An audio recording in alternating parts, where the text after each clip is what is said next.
अगर इजरायल के military symmetry यानी सैन्य कब्रिस्तान के डायरेक्टर डेविड वारेन के आंकड़ों को सही माने और इस हिसाब से अनुमान लगाएं कि हर घंटे में एक सैनिक की मौत हो रही है, तो इजरायल के ग्राउंड ऑपरेशन को लगभग 30 दिन हो चुके हैं। एक दिन में 24 घंटे होते हैं, यानी 30 दिन में 720 घंटे होते हैं।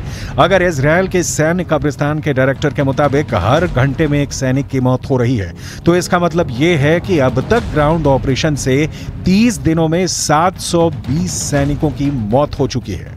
यह सिर्फ एक अनुमान है, इसकी पुष्टि नहीं की जा सकती है।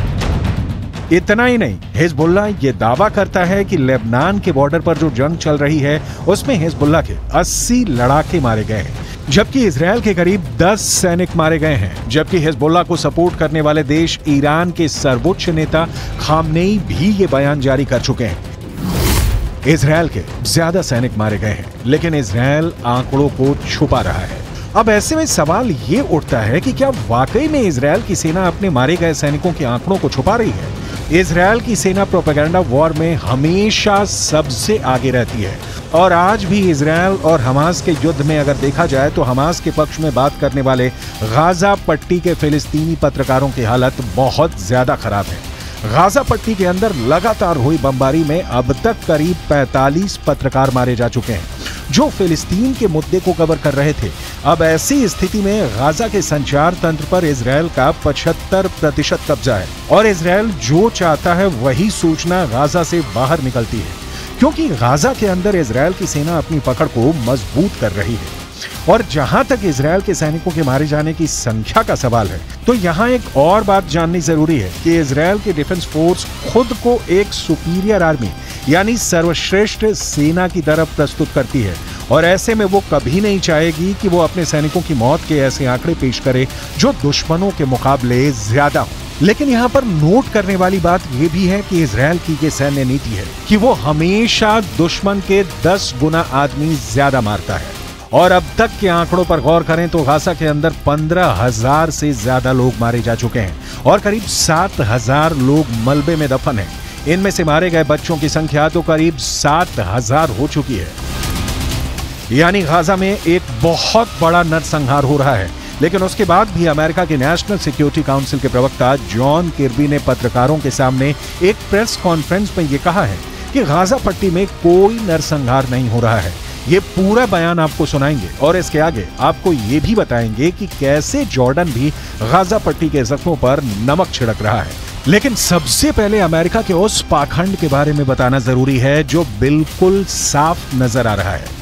यूक्रेन और रूस के युद्ध में जब पुतिन की मिसाइल यूक्रेन पर कहर बनकर टूट रही थी और करीब 1000 यूक्रेनी बच्चे हताहत हुए थे, तब अमेरिका ने यह कहना शुरू कर दिया था कि पुतिन नरसंहार कर रहे हैं। लेकिन गाजा पट्टी के अंदर हजारों मौतों के बाद भी अमेरिका इसे नरसंहार नहीं मान रहा है। यह अमेरिका के दोहरे मापदंडों का बुक टेक्स्ट एग्जाम्पल है।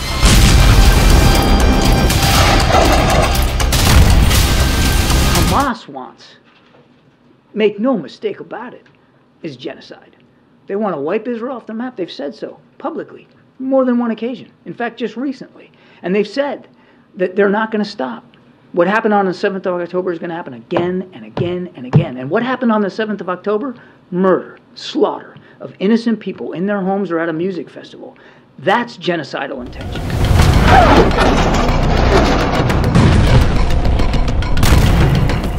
मलेशिया के प्रधानमंत्री अनवर इब्राहिम ने कहा है कि यूक्रेन की घटनाओं को नरसंहार मानना और गाजा पट्टी की मौतों को नजरअंदाज करना वैश्विक पाखंड है। दूसरी तरफ अगर देखा जाए तो अब तक गाजा पट्टी के अंदर 30,000 से ज्यादा लोग घायल हैं और गाजा पट्टी के अस्पतालों की हालत क्या है ये पूरी दुनिया को नजर आ रही है। जॉर्डन ने गाजा पट्टी के घायल लोगों के लिए इजिप्ट के अंदर एक फील्ड हॉस्पिटल बनाया है। किंग अब्दुल्ला के बेटे खुद इस अस्पताल की निगरानी करने के लिए गए। लेकिन आपको जानकर हैरानी होगी कि इस फील्ड हॉस्पिटल में मात्र 40 बेड हैं, जबकि गाजा के अंदर 30,000 से ज्यादा लोग घायल हैं। और इन हालातों में एक फील्ड हॉस्पिटल में मात्र 40 बेड का इंतजाम लोगों के साथ एक क्रूर मजाक है।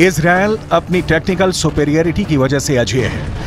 पिछले हफ्ते इजराइल ने हमास की ताकत को इस कदर नेस्तोनाबूद किया था कि पिछले हफ्ते 72 घंटे में इजराइल की राजधानी तेल अवीव पर एक भी मिसाइल अटैक नहीं हुआ था।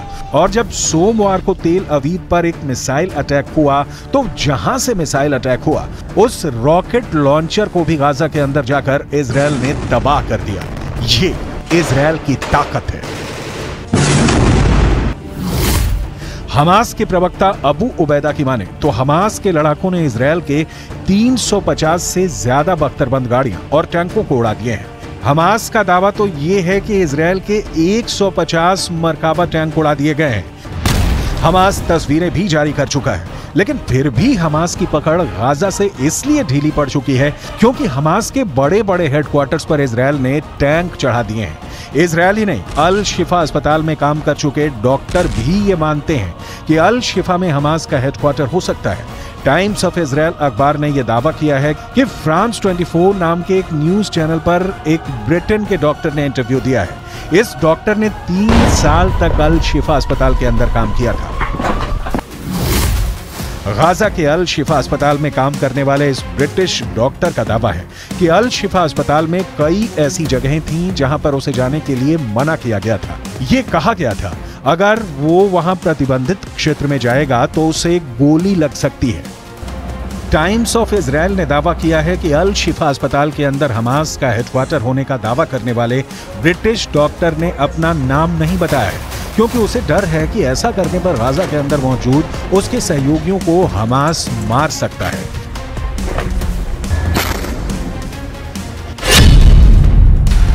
अल शिफा अस्पताल में काम करने वाले इस ब्रिटिश डॉक्टर ने आगे कहा कि सावधान किए जाने की वजह से मैं गाजा के अल शिफा अस्पताल के प्रतिबंधित क्षेत्रों से दूर रहा, लेकिन मैंने कुछ संदिग्ध से नजर आने वाले ऐसे लोगों को अस्पताल में हर समय अंदर और बाहर जाते देखा था जो चिकित्सा कर्मी नहीं थे। ये लोग अस्पताल के बेसमेंट के अंदर जाते थे। The first time our forces entered the Shifa complex, they went in with a bomb-sniffing dog, and they discovered a truck full of ammunition. After revealing the shaft by the D9, they saw a circular opening, and they couldn't see all the way down at the time, but further investigations and tools lowered down it revealed that this is a 10-meter deep shaft that leads to a corridor. At the end of that corridor, there's a blast-proof door with a shooting hole at the top of it. And our forces, after making sure that all defense mechanisms are dismantled, have opened that door that leads to another door that goes deeper into the complex. The understanding that this tunnel goes under the hospital. Israel defence force ने इस British doctor के interview को आधार बनाते हुए एक बार फिर कहा है कि इस इंटरव्यू से साबित होता है कि अल शिफा अस्पताल का इस्तेमाल हमास के आतंकवादियों के द्वारा हेडक्वार्टर की तरह किया जा रहा था।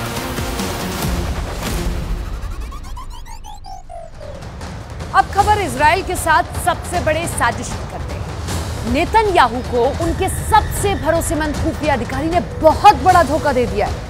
इजराइल और पश्चिमी मीडिया की एक रिपोर्ट यह दावा कर रही है कि हमास के हमले के बारे में मोसाद को एक बात मालूम।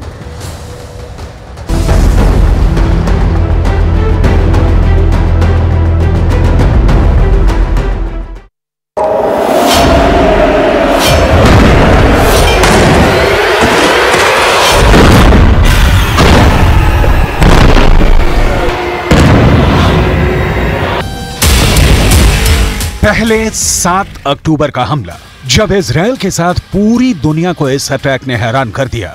फिर 1.5 महीने तक गाजा पर बमबारी, 13,000 लोगों की मौत, गाजा का जर्रा जर्रा बिखर गया।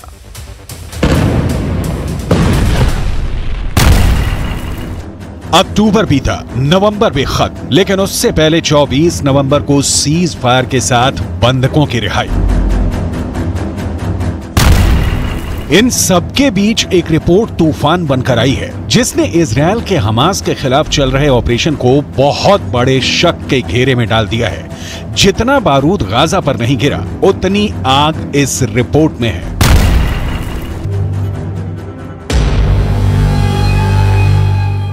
पश्चिमी मीडिया में खबर छपी कि 7 अक्टूबर को हुए हमले से पहले मोसाद से जुड़े बड़े अधिकारियों को हमास के हमले को लेकर इंटेलिजेंस रिपोर्ट भेजी गई थी।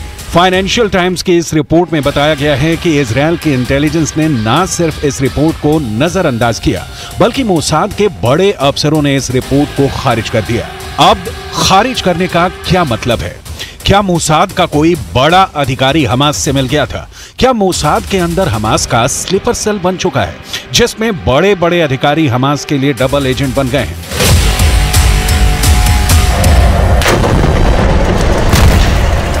7 अक्टूबर को लेकर इजरायल में बहुत बड़े सवाल खड़े हो रहे हैं और इसके जवाब जब तक नहीं मिलेंगे, बहुत सी गलतफहमियां बनी रहेंगी।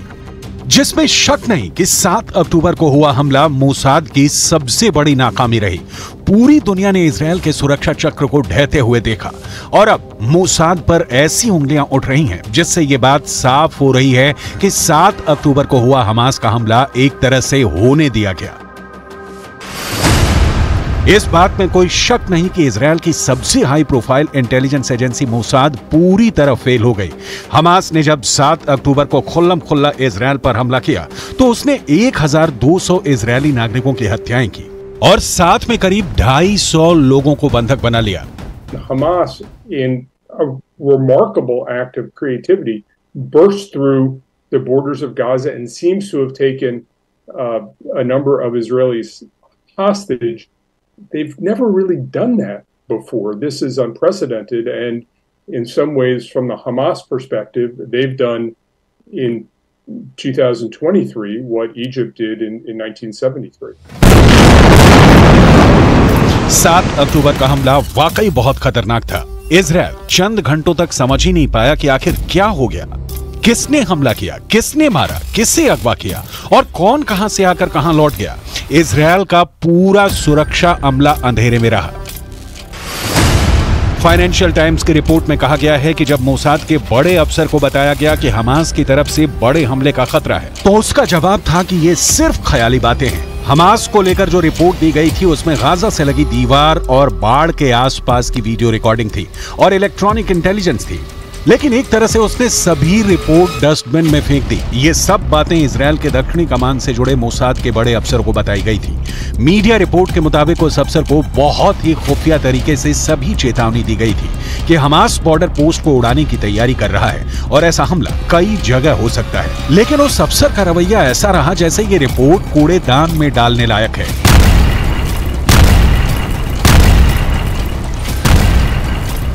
मोसाद को जो खुफिया रिपोर्ट मिली थी, उसमें इजरायल के कुछ ठिकानों का भी नाम था जहां हमास हमला करना चाहता था और 7 अक्टूबर को ऐसा हुआ भी। हमास ने कई जगह हमला किया, खुलकर गोलियां चलाई, बहुत से लोगों को मार डाला। ये सब बातें मोसाद के उस अफसर को बताई गई थी, लेकिन उसने एक भी रिपोर्ट को लेकर यकीन नहीं किया। हमास के खतरे को एक तरह से जानबूझकर नजरअंदाज किया गया। इजरायल की यूनिट नंबर 8200 ने मोसाद के अफसरों तक जो रिपोर्ट पहुंचाई, उसमें हमास के कैडर के बारे में भी बहुत कुछ बातें बताई गईं। ये सब बातें हमास को यूनिट नंबर 8200 से पता चली। यूनिट नंबर 8200 मोसाद के इंटेलिजेंस नेटवर्क का ही हिस्सा है, जो हमास के लोकल नेटवर्क पर नजर रखती है। It's unclear exactly why it happened at this time. It's certainly ironic that it happened on the 50th anniversary of the last time the Israelis were caught unawares. In the 1973 war, there was an Egyptian attack. It ended up with the recapture of Sinai. Israelis were feeling pretty good about where they'd been in the last 50 years.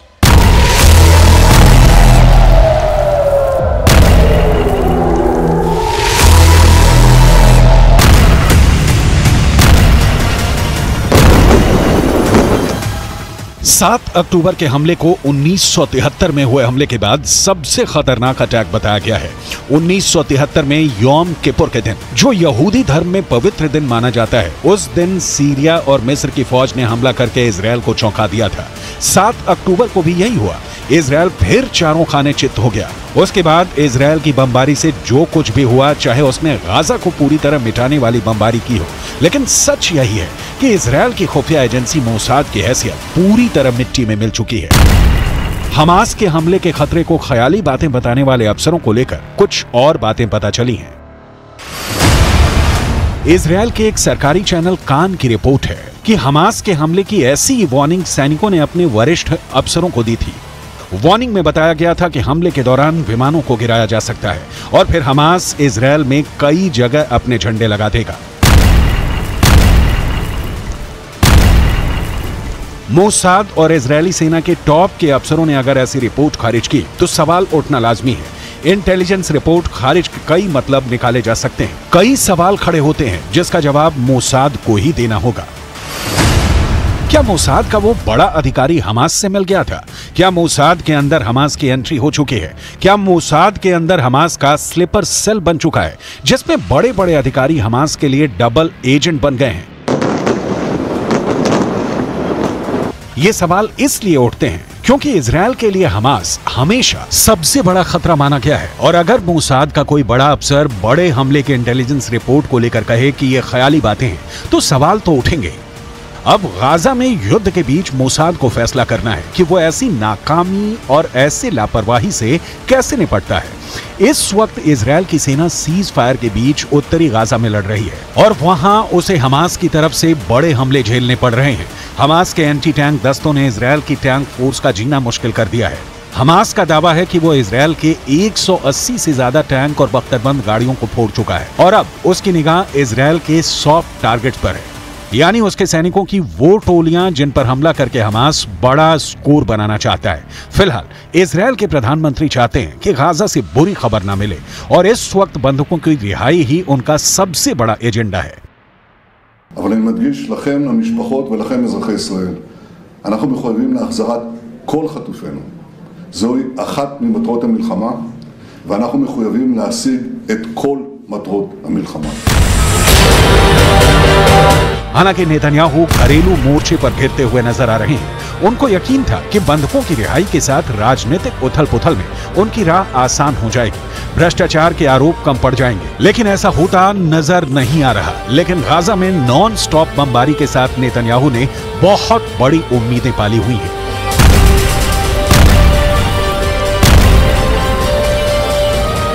He's going to show that he's a strong leader by leading a strong attack into Gaza. His critics on the right will say he's a weak leader for wanting to stop the attack on Gaza.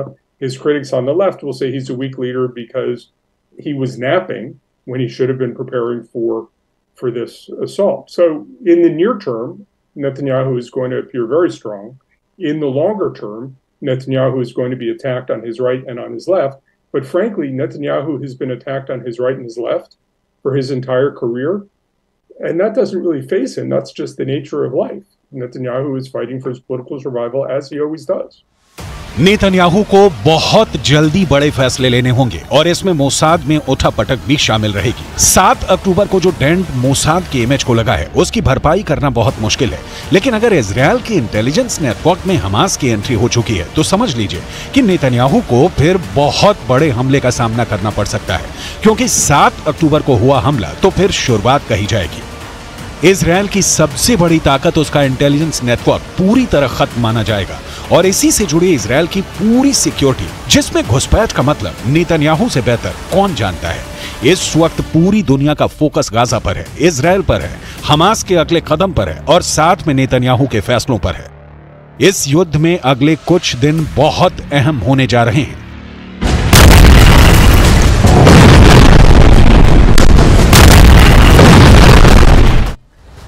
Israel में बड़ा डर बैठ गया है कि अगर Iran का बस चला तो वो इस युद्ध से कभी बाहर नहीं निकल पाएगा। ईरान ने अब एक ऐसी बड़ी तैयारी कर ली है जिसके आगे इजरायल और अमेरिका दोनों की फौज बुरी तरह हार सकती है। इजरायल में इसे ईरान का छुपा हुआ हमला कहा जा रहा है।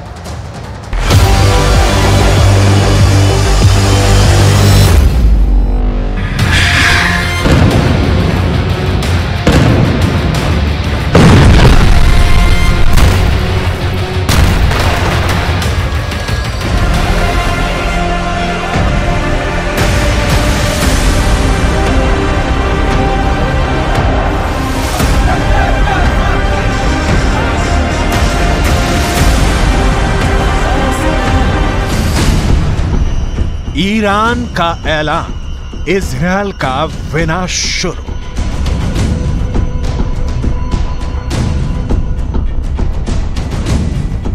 गाजा में भयंकर नरसंहार का बदला अब ईरान लेगा।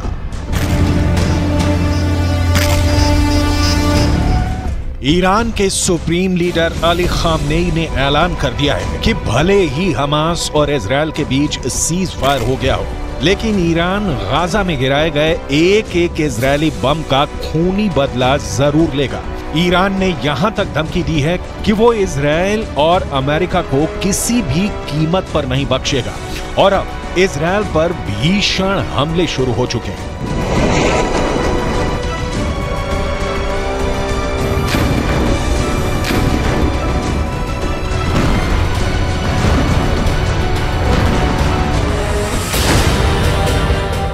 गाजा में एक एक बम का बदला लेगा ईरान। हम आपको आगे बताएंगे कि ईरान इजरायल पर किस तरह से घातक हमले शुरू कर रहा है और अभी ईरान हिजबुल्लाह हूथी के लड़ाकों के साथ मिलकर इजरायल पर किस तरह से हमले तेज कर रहा है। लेकिन उससे पहले ये जान लीजिए कि इजरायली सेना ने सीज फायर के दौरान पिछले 48 घंटे में गाजा और वेस्ट बैंक में कितनी भीषण तबाही मचाई है और हमास को कितना बड़ा नुकसान हुआ है।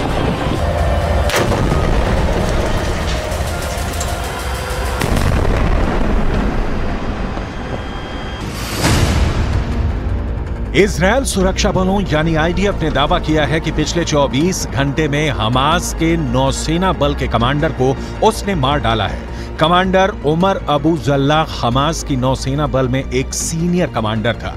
कमांडर उमर अबू जल्ला को इजरायली सेना ने हवाई हमले में मारा है। अब तक हमास के 70 से ज्यादा कमांडर मारे जा चुके हैं। कमांडर उमर अबू जल्ला से पहले दक्षिणी खान यूनुस बटालियन के कमांडर बिलाल अल कीदरा मारा गया था, जबकि उससे पहले कमांडर अयमन नोफेल और मेजर जनरल जियाद मोहिसेन भी मारे जा चुके हैं। जबकि हमास कमांडर मुराद अबू मुराद, अली कादी और मोहम्मद कटमश को भी आईडीएफ मार चुकी है।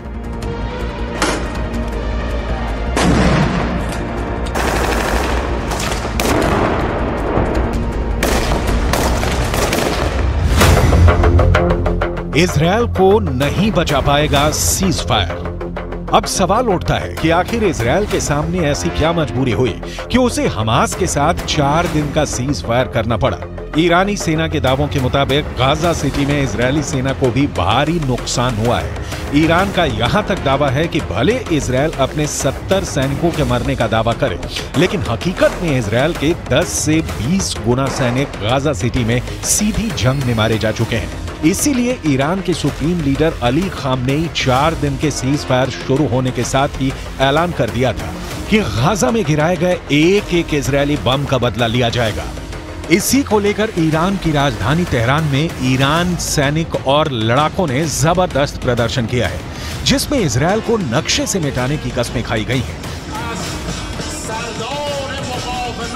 तेहरान में हुए प्रदर्शन की तस्वीरों में साफ देखा जा सकता है कि जबरदस्त नारों के बीच इजरायल को मिटाने की कस्में खाई जा रही हैं।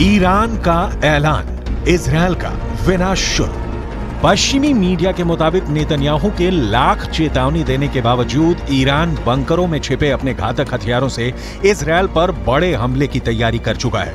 एक अनुमान के मुताबिक इजरायल पर हमला करने के लिए ईरान ने शाहिद सीरीज के आत्मघाती ड्रोन तैयार कर चुका है। इसके अलावा मुहाजिर 10, अराश 2 ड्रोन भी ईरान के बेहद घातक हथियार हैं, जो इजरायली शहरों को तबाह कर सकते हैं।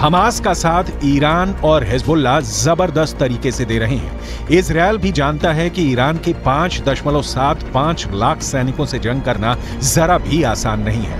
इजरायल के पास सिर्फ 1.73 लाख सैनिक है। इजरायल की 4.65 लाख के रिजर्व फोर्स को जोड़कर भी इजरायल ईरान के आसपास नहीं टिकता है। अब ऐसे हालात के बीच इजरायल का यह कहना है कि वो पूरे मिडिल ईस्ट में कहीं भी कभी भी बमबारी कर सकता है।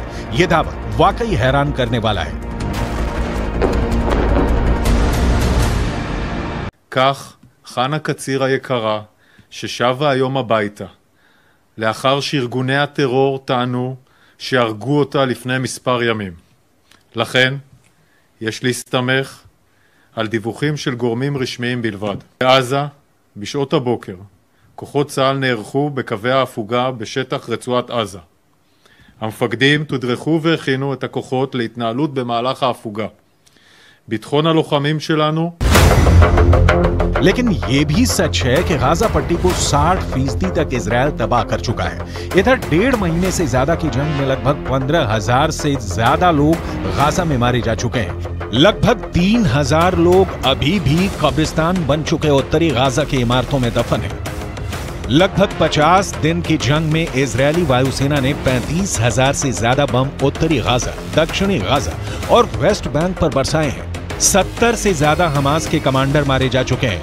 इजरायली फोर्स ने हमास के इस्लामिक जिहाद परिषद के मुख्यालय, कमांड सेंटर, सैन्य परिसर, दर्जनों launcher pad, anti tank post और वॉच टावर को मलबे में बदल दिया। इस दौरान फिलिस्तीनी इस्लामिक जिहाद आतंकवादी संगठन के सैन्य मुख्यालय को भी नष्ट कर दिया गया। इसके अलावा आईडीएफ ने हमास के कई बुनियादी ढांचे को भी बर्बाद कर दिया।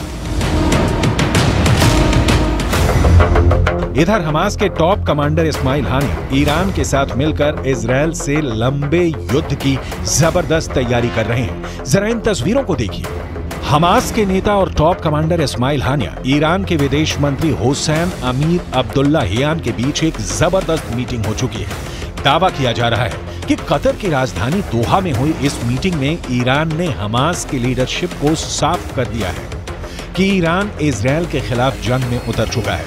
अब ईरान की बेतहाशा सैन्य ताकत हमास की ताकत बन गई है।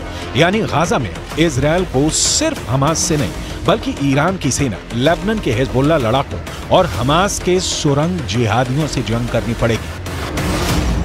אני כבר רואה את האזרחים של עזה הולכים עם דגלים לבנים לאורך החוף ונעים דרומה.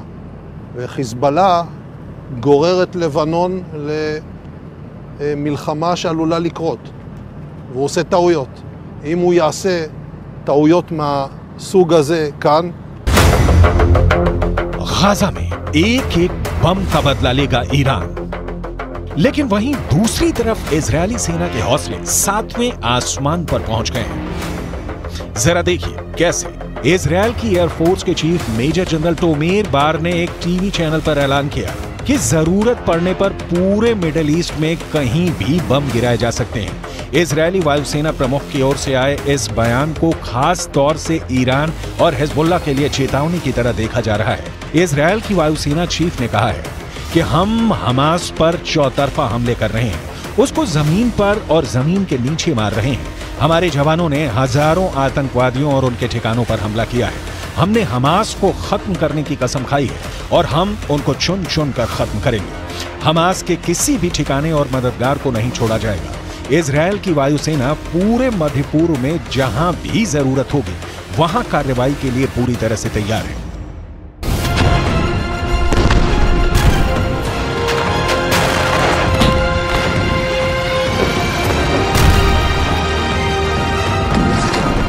אנחנו חודש כבר במלחמה, פוגעים מאוד מאוד קשה בחמאס, פוגעים בהנהגה של חמאס, פוגעים במפקדים, פוגעים במחבלים, הורסים לחמאס את התשתיות בעזה, ואנחנו גם כל הזמן במוכנות לאזורים אחרים.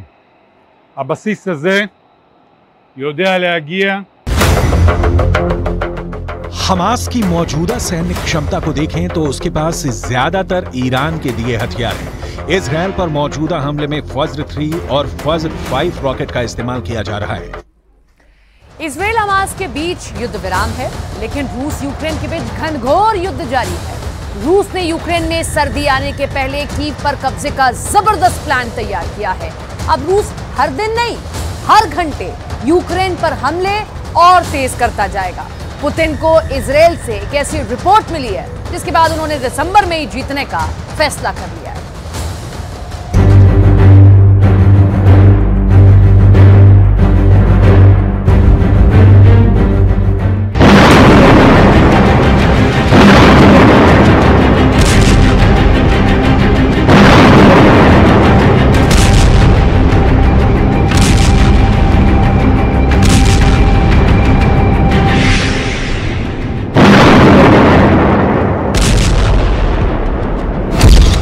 कीव पर कब्जे का काउंटडाउन शुरू हो चुका है।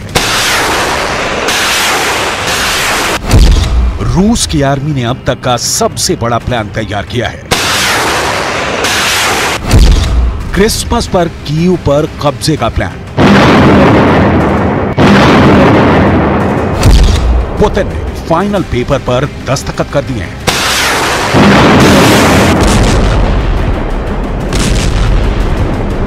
पूरी दुनिया जब क्रिसमस के जश्न में डूबी होगी, कीव पर रूस का झंडा लहरा रहा होगा। 24 फरवरी 2022 से जारी जंग का अंत क्रिसमस के दिन करने का पुतिन ने पूरा मन बना लिया है।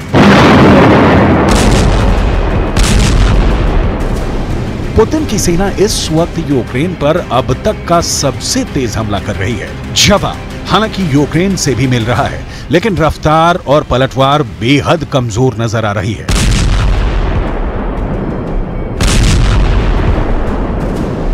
क्यों?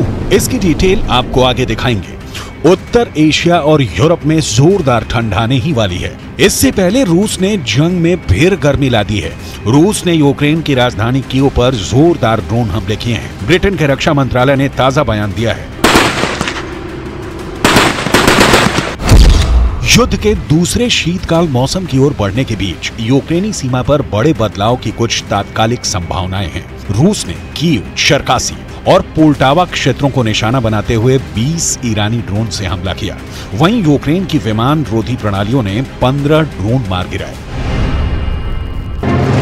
रूस का वार तेज है, बहुत तेज। रूस की सेना कीव पर ही नहीं टूटी है, बल्कि खेरसॉन में रूस की सेना ने बहुत बड़ा हमला किया है। ऐसे बम का इस्तेमाल किया है जिसे कई मायने में परमाणु बम से भी खतरनाक माना जाता है।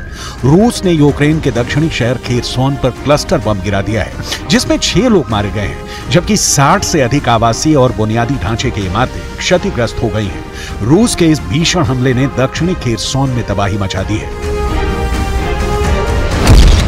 यूक्रेन के गृह मंत्री इहोर क्लेमेंको ने कहा, खेरसॉन के चर्नोबाइवका में दोपहर में हुई भारी गोलाबारी में 5 लोग घायल हो गए। हमले में 60 से अधिक रिहायशी भवन और बुनियादी ढांचे ध्वस्त हो गए। इससे पहले दिन में हुए हमलों में अलग अलग क्षेत्रों में 3 लोगों की जान रूसी हमलों में गई थी। क्लस्टर बम से जुड़ी कुछ अहम बातें आपको भी जरूर जाननी चाहिए। क्लस्टर बम जहां गिराए जाते हैं वहां जलजला ला देते हैं, जमीन को वो बंजर बना देते हैं और आबादी को वीरान कर देते हैं। क्लस्टर बम तबाही का एक ऐसा बम है जो परमाणु तो नहीं, लेकिन एटॉमिक हथियारों से कई मायनों में कम भी नहीं। क्लस्टर का मतलब गुच्छा या किसी चीज का समूह होता है। ये हवा से विमान के जरिए ऊंचाई से गिराए जाते हैं या समुद्र से दागे जाते हैं। जब एक क्लस्टर बम फटता है तो उससे छोटे छोटे हजारों नए बम हवा में ही तैयार होकर बर्बादी की बारिश करने लगते हैं। बिल्कुल परमाणु बमों की तर्ज पर इनकी संख्या 1 से हजारों होती जाती है। इनसे बहुत सारे छोटे क्लस्टर बम खुद तैयार हो जाते हैं जो इलाके के इलाके साफ कर देते हैं। मीडिया रिपोर्टों में दावा किया गया है कि रूस और यूक्रेन दोनों की तरफ से युद्ध में क्लस्टर बमों का इस्तेमाल किया गया। ये हथियार जमीन पर शर्रे फैलाते हैं और लड़ाकों की तुलना में कहीं अधिक नागरिकों को नुकसान पहुंचाते हैं और मारते हैं।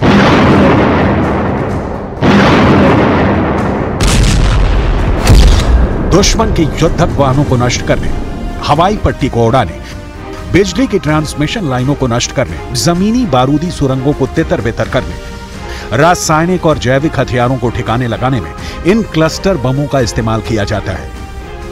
लेकिन ये पहली बार नहीं है। रूस के गोदामों में आज बहुत कम ऐसे हथियार हैं जिसका इस्तेमाल पुतिन यूक्रेन के खिलाफ नहीं कर रहे हैं। लेकिन अब तक पुतिन के कीव विजय का सपना अधूरा है, क्योंकि इस सपने के बीच नाटो की ताकत है। नाटो की यूक्रेन को हथियार सप्लाई ने पुतिन की यूक्रेन में जीत रोक रखी है। यहाँ आपको नक्शे के जरिए समझाने की कोशिश करते हैं कि आखिर यूक्रेन के कितने प्रतिशत इलाके पर इस वक्त रूस का कब्जा है। Donetsk, Luhansk, Kherson, Zaporizhzhia Ukraine के ये वो क्षेत्र हैं जिसे रूस अपने कंट्रोल में रखने का दावा करता है। इसके अलावा अवदीविका, बख्मूत, सोलेदार, मारियोपोल जैसे इलाके भी रूस के कब्जे में हैं। दिक्कत यह है कि रूस किसी एक इलाके पर कब्जा करके निकलता है तो उसके पुराने जीते हुए इलाके पर ज़ेलेंस्की की फौज चढ़ाई कर देती है। लिहाजा रूस को एक नहीं 2 मोर्चे पर लड़ना पड़ रहा है। पहला नए क्षेत्र जीतने वाला फ्रंट है, दूसरा जीते हुए इलाके को बचाने वाला फ्रंट है। इस बीच मुश्किल सेना की है। रूस के सैनिक युद्ध में जान गंवा रहे हैं। ट्रेंड सैनिकों की संख्या लगातार कम हो रही है। रूस में भी पुतिन के खिलाफ युद्ध विरोधी आवाजें उठ रही हैं। युवकों का एक बड़ा वर्ग सेना में भर्ती नहीं होना चाहता है, लेकिन पुतिन के सामने पीछे मुड़ने का कोई विकल्प नहीं है। ऐसे में बहुत साफ और सीधी बात है कि पुतिन यूक्रेन को अब बस निपटाना चाहते हैं। जाहिर है युद्ध का निपटारा हमले से ही होगा और पुतिन यही हमले दिनों रात 24 घंटे 8 पहर लगातार कर रहे हैं। यहां पुतिन के 30 दिनों की मियाद में कीव पर कब्जे का प्लान समझने की कोशिश करते हैं।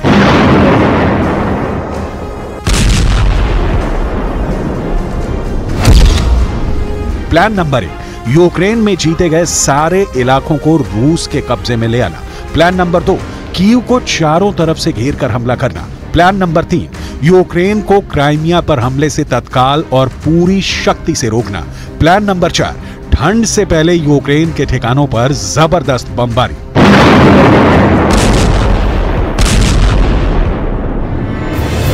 यूक्रेन में सर्दी दस्तक दे रही है और मौसम बदलते ही युद्ध में पुतिन खेला बदल देंगे। इसकी आशंका में ज़ेलेंस्की दिन रात घुले जा रहे हैं। पिछली सर्दियों में भी यूक्रेन की सेना और नागरिकों ने भयंकर तबाही का सामना किया था। एक तो हाड़ कपा देने वाली ठंड ने मारा और बच गए तो रूस की सेना ने तोप के गोले से उड़ा दिया। इस बार सर्दी से बचने के लिए यूक्रेन के नागरिक अपने घरों के लिए मोमबत्तियां, बैटरी, फ्लैशलाइट और पोर्टेबल लालटेन खरीद रहे हैं। इसके अलावा कॉम्पैक्ट गैस को स्टॉक कर रहे हैं। पिछले साल रूस ने यूक्रेन के बिजली संयंत्रों पर 1200 से अधिक मिसाइलें और ड्रोन दागे थे, जिससे यूक्रेन की बिजली सप्लाई ठप सी पड़ गई थी। अमेरिका ने ऊर्जा उपकरण और यूक्रेन के बुनियादी ढांचे की सुरक्षा के लिए $522 मिलियन आवंटित किए हैं।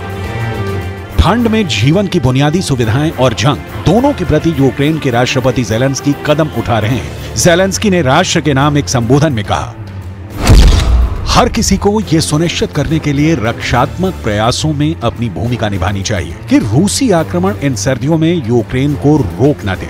जैसा कि युद्ध के मैदान में होता है, वैसे ही सभी क्षेत्रों में हमें लचीला और मजबूत होना चाहिए। रूस और यूक्रेन के जिस इलाके में जंग हो रही है, वहां ठंड में पारा -डिग्री में चला जाता है। ऐसे में ठंड से पहले रूस ने फिर ताबड़तोड़ हमले करके अपने खतरनाक इरादे जाहिर कर दिए हैं। दूसरी ओर अमेरिका के नेतृत्व में नाटो भी सुपर एक्टिव मोड में आ गया है कि द्वितीय विश्व युद्ध में ठंड में जिस तरह हिटलर की सेना को रूसी फौज ने मात दी थी, उसी तरह यूक्रेन को सर्दी में ही सदा के लिए जीत लेना है। जाहिर है ये काम इतना आसान नहीं है, क्योंकि ये काम पुतिन पिछले 1 साल 8 महीने की जंग में नहीं कर पाए हैं। यहां तक कि पुतिन की परमाणु बम गिराने की धमकियां भी कोई असर नहीं दिखा पाई। लेकिन अभी पुतिन को मौका मुफीद दिख रहा है। इजरायल हमास की जंग ने अमेरिका के लिए नया मोर्चा खोल दिया है। इसके सामने यूक्रेन रूस की धमक फीकी पड़ गई है, लेकिन रूस की सेना अपना काम बखूबी कर रही है। सर्दी का सामना सिर्फ यूक्रेन को नहीं करना है, रूस के उन सैनिकों को भी करना है जो 24 फरवरी 2022 से जारी इस जंग को अब तक लड़ रहे हैं। लंबी जंग से उकताए रूसी सैनिकों के लिए इस बार की यूक्रेन की सर्दी भी बहुत मुश्किलों से भरी होगी। यही कारण है कि रूस की सेना ठंड से पहले ही नहीं, बल्कि 25 दिसंबर यानी क्रिसमस डे को युद्ध का द एंड करने के इरादे के साथ चल रही है।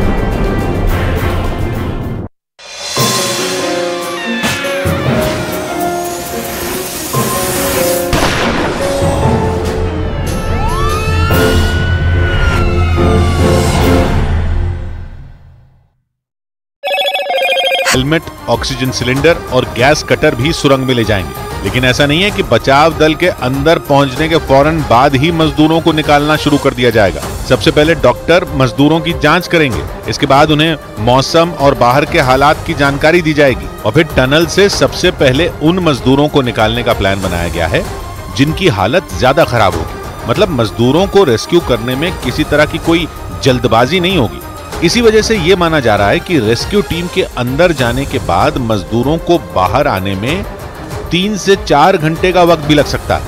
13 दिन से सुरंग में फंसे 41 मजदूरों को निकालने के लिए चलाए जा रहे इस रेस्क्यू ऑपरेशन में कई तरह की चुनौतियां सामने आई। कई बार मजदूरों तक पाइप की सुरंग बनाने के दौरान रेस्क्यू टीम को कई तरह की अड़चनों का सामना करना पड़ा और इसी वजह से लोगों की सांसें अटकी रहीं, क्योंकि ड्रिलिंग के दौरान कभी सरिया तो कभी पत्थर मजदूरों तक पहुंचने में बाधा बने रहे। यह हादसा 12 नवंबर को हुआ था। उसी के बाद से मजदूरों को निकालने के लिए रेस्क्यू ऑपरेशन शुरू कर दिया गया। सबसे पहले 12 नवंबर को 35 हॉर्स पावर यानी कम ताकत वाली ऑगर मशीन से सिलक्यारा की तरफ से 15 मीटर तक मलबा हटाया गया। लेकिन 13 नवंबर को मलबा दोबारा गिरने से ड्रिलिंग रोक दी गई। 15 नवंबर को खुदाई के दौरान ऑगर मशीन खराब हो गई। इसके बाद 16 नवंबर को दिल्ली से लाई गई ताकतवर ऑगर मशीन से एक बार फिर ड्रिलिंग शुरू हुई। लेकिन 17 नवंबर की दोपहर में मशीन के आगे पत्थर आने की वजह से खुदाई रोकनी पड़ी और इसके बाद अगले 5 दिन तक रुक रुक कर खुदाई होती रही। लेकिन 23 नवंबर यानी रेस्क्यू ऑपरेशन के 12वें दिन खुदाई 3 बार रोकनी पड़ी। पहली बार ऑगर मशीन के सामने सरिया आ गया, जिससे मशीन के कुछ कलपुर्जे खराब हो गए। बाद में एनडीआरएफ ने सरिये को काटकर अलग किया। इसके बाद जब ड्रिलिंग शुरू हुई तो तेज कंपन से मशीन का प्लेटफॉर्म ही धंस गया। उत्तरकाशी की सुरंग में ड्रिलिंग का काम रुकने की वजह से वहां फंसे 41 मजदूरों के बाहर निकलने का इंतजार और लंबा हो गया। दावा यह किया गया कि ड्रिलिंग कर रही ऑगर मशीन को ठीक होने में वक्त लग सकता है और इसीलिए सिलक्यारा सुरंग में फंसे 41 मजदूरों को बाहर लाने की रणनीति फिर नए सिरे से बनाए जाने पर जोर दिया जाने लगा। दावा किया गया कि अगर ड्रिलिंग करने वाली ऑगर मशीन को ठीक होने में ज्यादा समय लगता है तो सुरंग के अंदर मलबे को हटाने का काम मजदूरों के जरिए भी शुरू करवाया जा सकता है। अब तक करीब 50 मीटर तक मलबा हटाया जा चुका है और करीब 7 से 8 मीटर तक मलबा हटाया जाना बाकी है। लेकिन पिछले 3 दिनों में मलबा हटाने के काम में जुटी ऑगर मशीन 2 बार खराब हो चुकी है और सुरंग में फंसे 41 मजदूरों को बाहर लाने का इंतजार बढ़ता ही जा रहा है। इसीलिए मलबे को मजदूरों की मदद से भी हटाने पर चर्चा तेज होने लगी। रेस्क्यू टीम ने हिम्मत नहीं हारी। यह हादसा 12 नवंबर को दिवाली के दिन हुआ, जिसके बाद सुरंग में मजदूरों के फंसे होने की खबर मिलते ही रेस्क्यू के लिए बिना देर किए ऑपरेशन शुरू कर दिया गया। बीते 13 दिन से दिन रात भुलाकर रेस्क्यू टीम टनल के अंदर फंसे 41 मजदूरों को बचाने में जुटी, क्योंकि 12 नवंबर यानी दिवाली के दिन सुबह करीब 5:30 बजे जमीन धंसने से उत्तरकाशी में 4 धाम प्रोजेक्ट के तहत बन रही सुरंग में मलबा भर गया था। 13 नवंबर को ऑक्सीजन पहुंचाने वाले पाइप के जरिए मजदूरों से संपर्क किया गया और उनके सुरक्षित होने की खबर मिली। 14 नवंबर को मशीन की मदद से ऑगर मशीन से ड्रिलिंग शुरू की गई। 16 नवंबर को दिल्ली से लाई गई ऑगर मशीन के जरिए ड्रिलिंग शुरू हुई। 17 नवंबर को 60 मीटर लंबे मलबे को चीर कर करीब 24 मीटर ड्रिलिंग पूरी की गई। 21 नवंबर को बचाव कर्मियों ने अंदर फंसे मजदूरों से बातचीत का पहला वीडियो जारी किया। 22 नवंबर को स्थानीय स्वास्थ्य केंद्र में एक स्पेशल वार्ड तैयार किया गया और टनल के बाहर एम्बुलेंस तैनात कर दी गई। 23 नवंबर को लोहे की छड़ों की वजह से ड्रिलिंग में 6 घंटे की देरी हुई। सिलक्यारा की तरफ से पाइप डालने का काम लगभग पूरा हो चुका है, लेकिन विशेषज्ञ इस बात से डरे हुए हैं कि कहीं मशीनों के तेज कंपन से सुरंग में फिर से मलबा ना गिर जाए। अगर ऐसा हुआ तो रेस्क्यू टीम के सामने बड़ी मुसीबत खड़ी हो सकती है। इसी वजह से मजदूरों को निकालने के लिए दूसरे प्लान पर भी तेजी से काम किया जा रहा है, ताकि सिलक्यारा की ओर से रेस्क्यू का प्लान फेल होने पर टनल के दूसरे हिस्से से मजदूरों को निकाला जा सके। रेस्क्यू ऑपरेशन में शामिल विशेषज्ञों के मुताबिक पहाड़ की मिट्टी बेहद भुरभुरी है और डर यह है कि भारी भरकम मशीनों के चलने से होने वाली कंपन की वजह से कहीं सुरंग में और महाकोश कच्ची घानी सरसों तेल और रिफाइंड सोयाबीन ऑयल चुनो सही। बेंगलुरु में प्रधानमंत्री मोदी ने भरी लड़ाकू विमान तेजस में उड़ान। कुछ देर के लिए पीएम मोदी ने तेजस का कंट्रोल भी संभाला। सोशल मीडिया एक्स पर पीएम ने लिखा, मेहनत और लगन के कारण हम आत्मनिर्भरता के क्षेत्र में विश्व में किसी से कम नहीं। राजस्थान की 199 विधानसभा सीटों पर हुई बंपर वोटिंग। शाम 5 बजे तक हुआ 69.22% मतदान। जोधपुर में सीएम अशोक गहलोत ने वोट डाला। वसुंधरा राजे ने झालावाड़ और जयपुर में कांग्रेस नेता सचिन पायलट ने किया मतदान। तेलंगाना में चुनाव प्रचार के लिए बीजेपी ने झोंकी पूरी ताकत। पीएम मोदी, गृह मंत्री अमित शाह, जेपी नड्डा और योगी आदित्यनाथ ने जमकर किया प्रचार। कल भी बीजेपी के दिग्गज करेंगे प्रचार। सवाल के बदले पैसों के मामले में बढ़ी टीएमसी सांसद महुआ मोइत्रा की मुश्किलें। सीबीआई ने शुरू की मामले की जांच। महाकोश कच्ची घानी सरसों तेल और रिफाइंड सोयाबीन ऑयल, चुनो सही। आज हम ढूंढ रहे हैं। इसी वजह से मजदूरों को रेस्क्यू करने के लिए 2 अलग अलग प्लान पर भी काम चल रहा है। जानकारी के मुताबिक पहले प्लान के तहत सुरंग में वर्टिकल ड्रिलिंग यानी ऊपर से छेद करके मजदूरों तक पाइपलाइन बिछाई जाएगी, लेकिन इस काम में 10 से 15 दिन का वक्त और लग सकता है। जबकि दूसरा प्लान टनल के दूसरे छोर यानी डंडाल गांव की ओर से पहाड़ तोड़कर मजदूरों तक पहुंचने का है, लेकिन इस काम में 35 से 40 दिन का वक्त लग सकता है। मतलब अगर सिलक्यारा की तरफ से रेस्क्यू फेल हुआ तो फिर मजदूरों की मुसीबत बढ़नी तय है। जैसे जैसे मजदूरों को बाहर लाने का समय बढ़ रहा है, वैसे वैसे मजदूरों के स्वास्थ्य पर संकट बढ़ता जा रहा है, क्योंकि पिछले 13 दिनों से मजदूर उस सुरंग के अंदर बंद और ना ही उन तक धूप पहुंच रही है और ना ही उनके पास साफ सफाई का कोई साधन है, जिसका सीधा असर उनके स्वास्थ्य पर पड़ सकता है, जिसको लेकर रेस्क्यू अभियान में जुटे अधिकारियों में भी चिंता बढ़ती जा रही है। इसीलिए राष्ट्रीय आपदा प्रबंधन के अधिकारी भी उन 41 मजदूरों के स्वास्थ्य परीक्षण के लिए सुरंग के अंदर पैरामेडिकल टीम को भेजने पर विचार कर रही है। पैरामेडिक को भी भेजा जाएगा अंदर, जो डिटरमिन करेगा कि उनकी क्या काबिलियत है, उनके पास क्या, उनकी इमीडिएट स्टेट ऑफ हेल्थ क्या है। इससे पहले भी उन मजदूरों में विटामिन डी की कमी होने की आशंका जताई जा चुकी है और उन मजदूरों के लिए विटामिन डी की दवाएं भी भेजी गई थी, लेकिन अब उससे भी ज्यादा वक्त बीत चुका है और ड्रिलिंग का काम रुकने की वजह से उन मजदूरों को बाहर लाने में अभी और वक्त भी लग सकता है। ऐसे में उनके स्वास्थ्य को लेकर चिंता बढ़ती जा रही है। सिलक्यारा की तरफ से मलबे को भेजते हुए पाइप डालने का काम अपने आखिरी चरण में है और उम्मीद जताई जा रही है कि कुछ ही वक्त बाद 13 दिन में से फंसे मजदूर सुरंग से बाहर निकलना शुरू हो जाएंगे। यानी थोड़ी देर बाद उत्तर काशी से खुशखबरी आ सकती है। अधिकारियों के मुताबिक मजदूरों को निकालने के लिए पाइप बिछाने का काम अपने आखिरी पड़ाव में है, लेकिन मजदूरों तक पाइप की सुरंग बनाना इतना भी आसान नहीं था, क्योंकि मलबे को भेद कर पाइप धकेलने के दौरान कई बार अड़चनों का सामना करना पड़ा। लेकिन तमाम मुसीबतों को पार करते हुए रेस्क्यू टीम मजदूरों तक पाइप पहुँचाने में कामयाब हो गई। यमुनोत्री हाईवे पर बन रही ये सुरंग 4.5 किलोमीटर लंबी और 14 मीटर चौड़ी। सिलक्यारा की तरफ से करीब 2.5 किलोमीटर का काम पूरा हो चुका है, लेकिन इसी तरफ से 12 नवंबर को सुरंग धंस गई और मलबा 60 मीटर तक फैल गया। इसीलिए सिलक्यारा की ओर से एक के पीछे एक जोड़कर 6-6 मीटर लंबे पाइप डाले गए। सुरंग में पहले 36 इंच चौड़े पाइप एक के पीछे एक जोड़कर मशीन से धकेले गए। इसके बाद 32 इंच के पाइप भी इसी तरह जोड़कर मलबे में डाले गए और तब जाकर रेस्क्यू ऑपरेशन के 13वें दिन मजदूरों को निकालने के लिए पाइप की सुरंग तैयार की जा सकी। सुरंग के अंदर पिछले 13 दिन से फंसे 41 मजदूरों के बाहर आने का इंतजार पूरा देश कर रहा है। एनडीआरएफ की टीम लगातार मजदूरों को पाइप के जरिए सुरंग से निकालने के लिए मॉक ड्रिल करने में जुटी है, जिसका एक वीडियो सामने आया और उस वीडियो में एनडीआरएफ के 2 जवान रस्सी की मदद से पाइप के अंदर से एक दूसरे जवान को स्ट्रेचर पर खींचते नजर आए। इस मॉक ड्रिल के जरिए ये जानने की कोशिश की गई कि जब स्ट्रेचर से मजदूरों को बाहर निकाला जाएगा तो उन्हें किस तरह की परेशानी हो सकती है। इसका जो वीडियो सामने आया उसमें एक जवान को पाइप के अंदर भेजा गया। पाइप से एनडीआरएफ के उस जवान को निकालने के लिए पहिए लगे स्ट्रेचर का इस्तेमाल किया गया। इसके लिए स्ट्रेचर के अगले हिस्से से एक रस्सी बांधी गई, जबकि स्ट्रेचर पर वो जवान पेट के बल लेट गया। फिर टनल के बाहर मौजूद एनडीआरएफ के जवानों ने उसे रस्सी के सहारे बाहर खींच लिया। स्ट्रेचर में पहिए लगे होने की वजह से वो तेजी से बाहर आता दिखा। बाहर आने के बाद उस जवान ने यह बताया कि अंदर सांस लेने में उसे कोई दिक्कत नहीं हुई और स्ट्रेचर के जरिए वो आसानी से बाहर आ गया।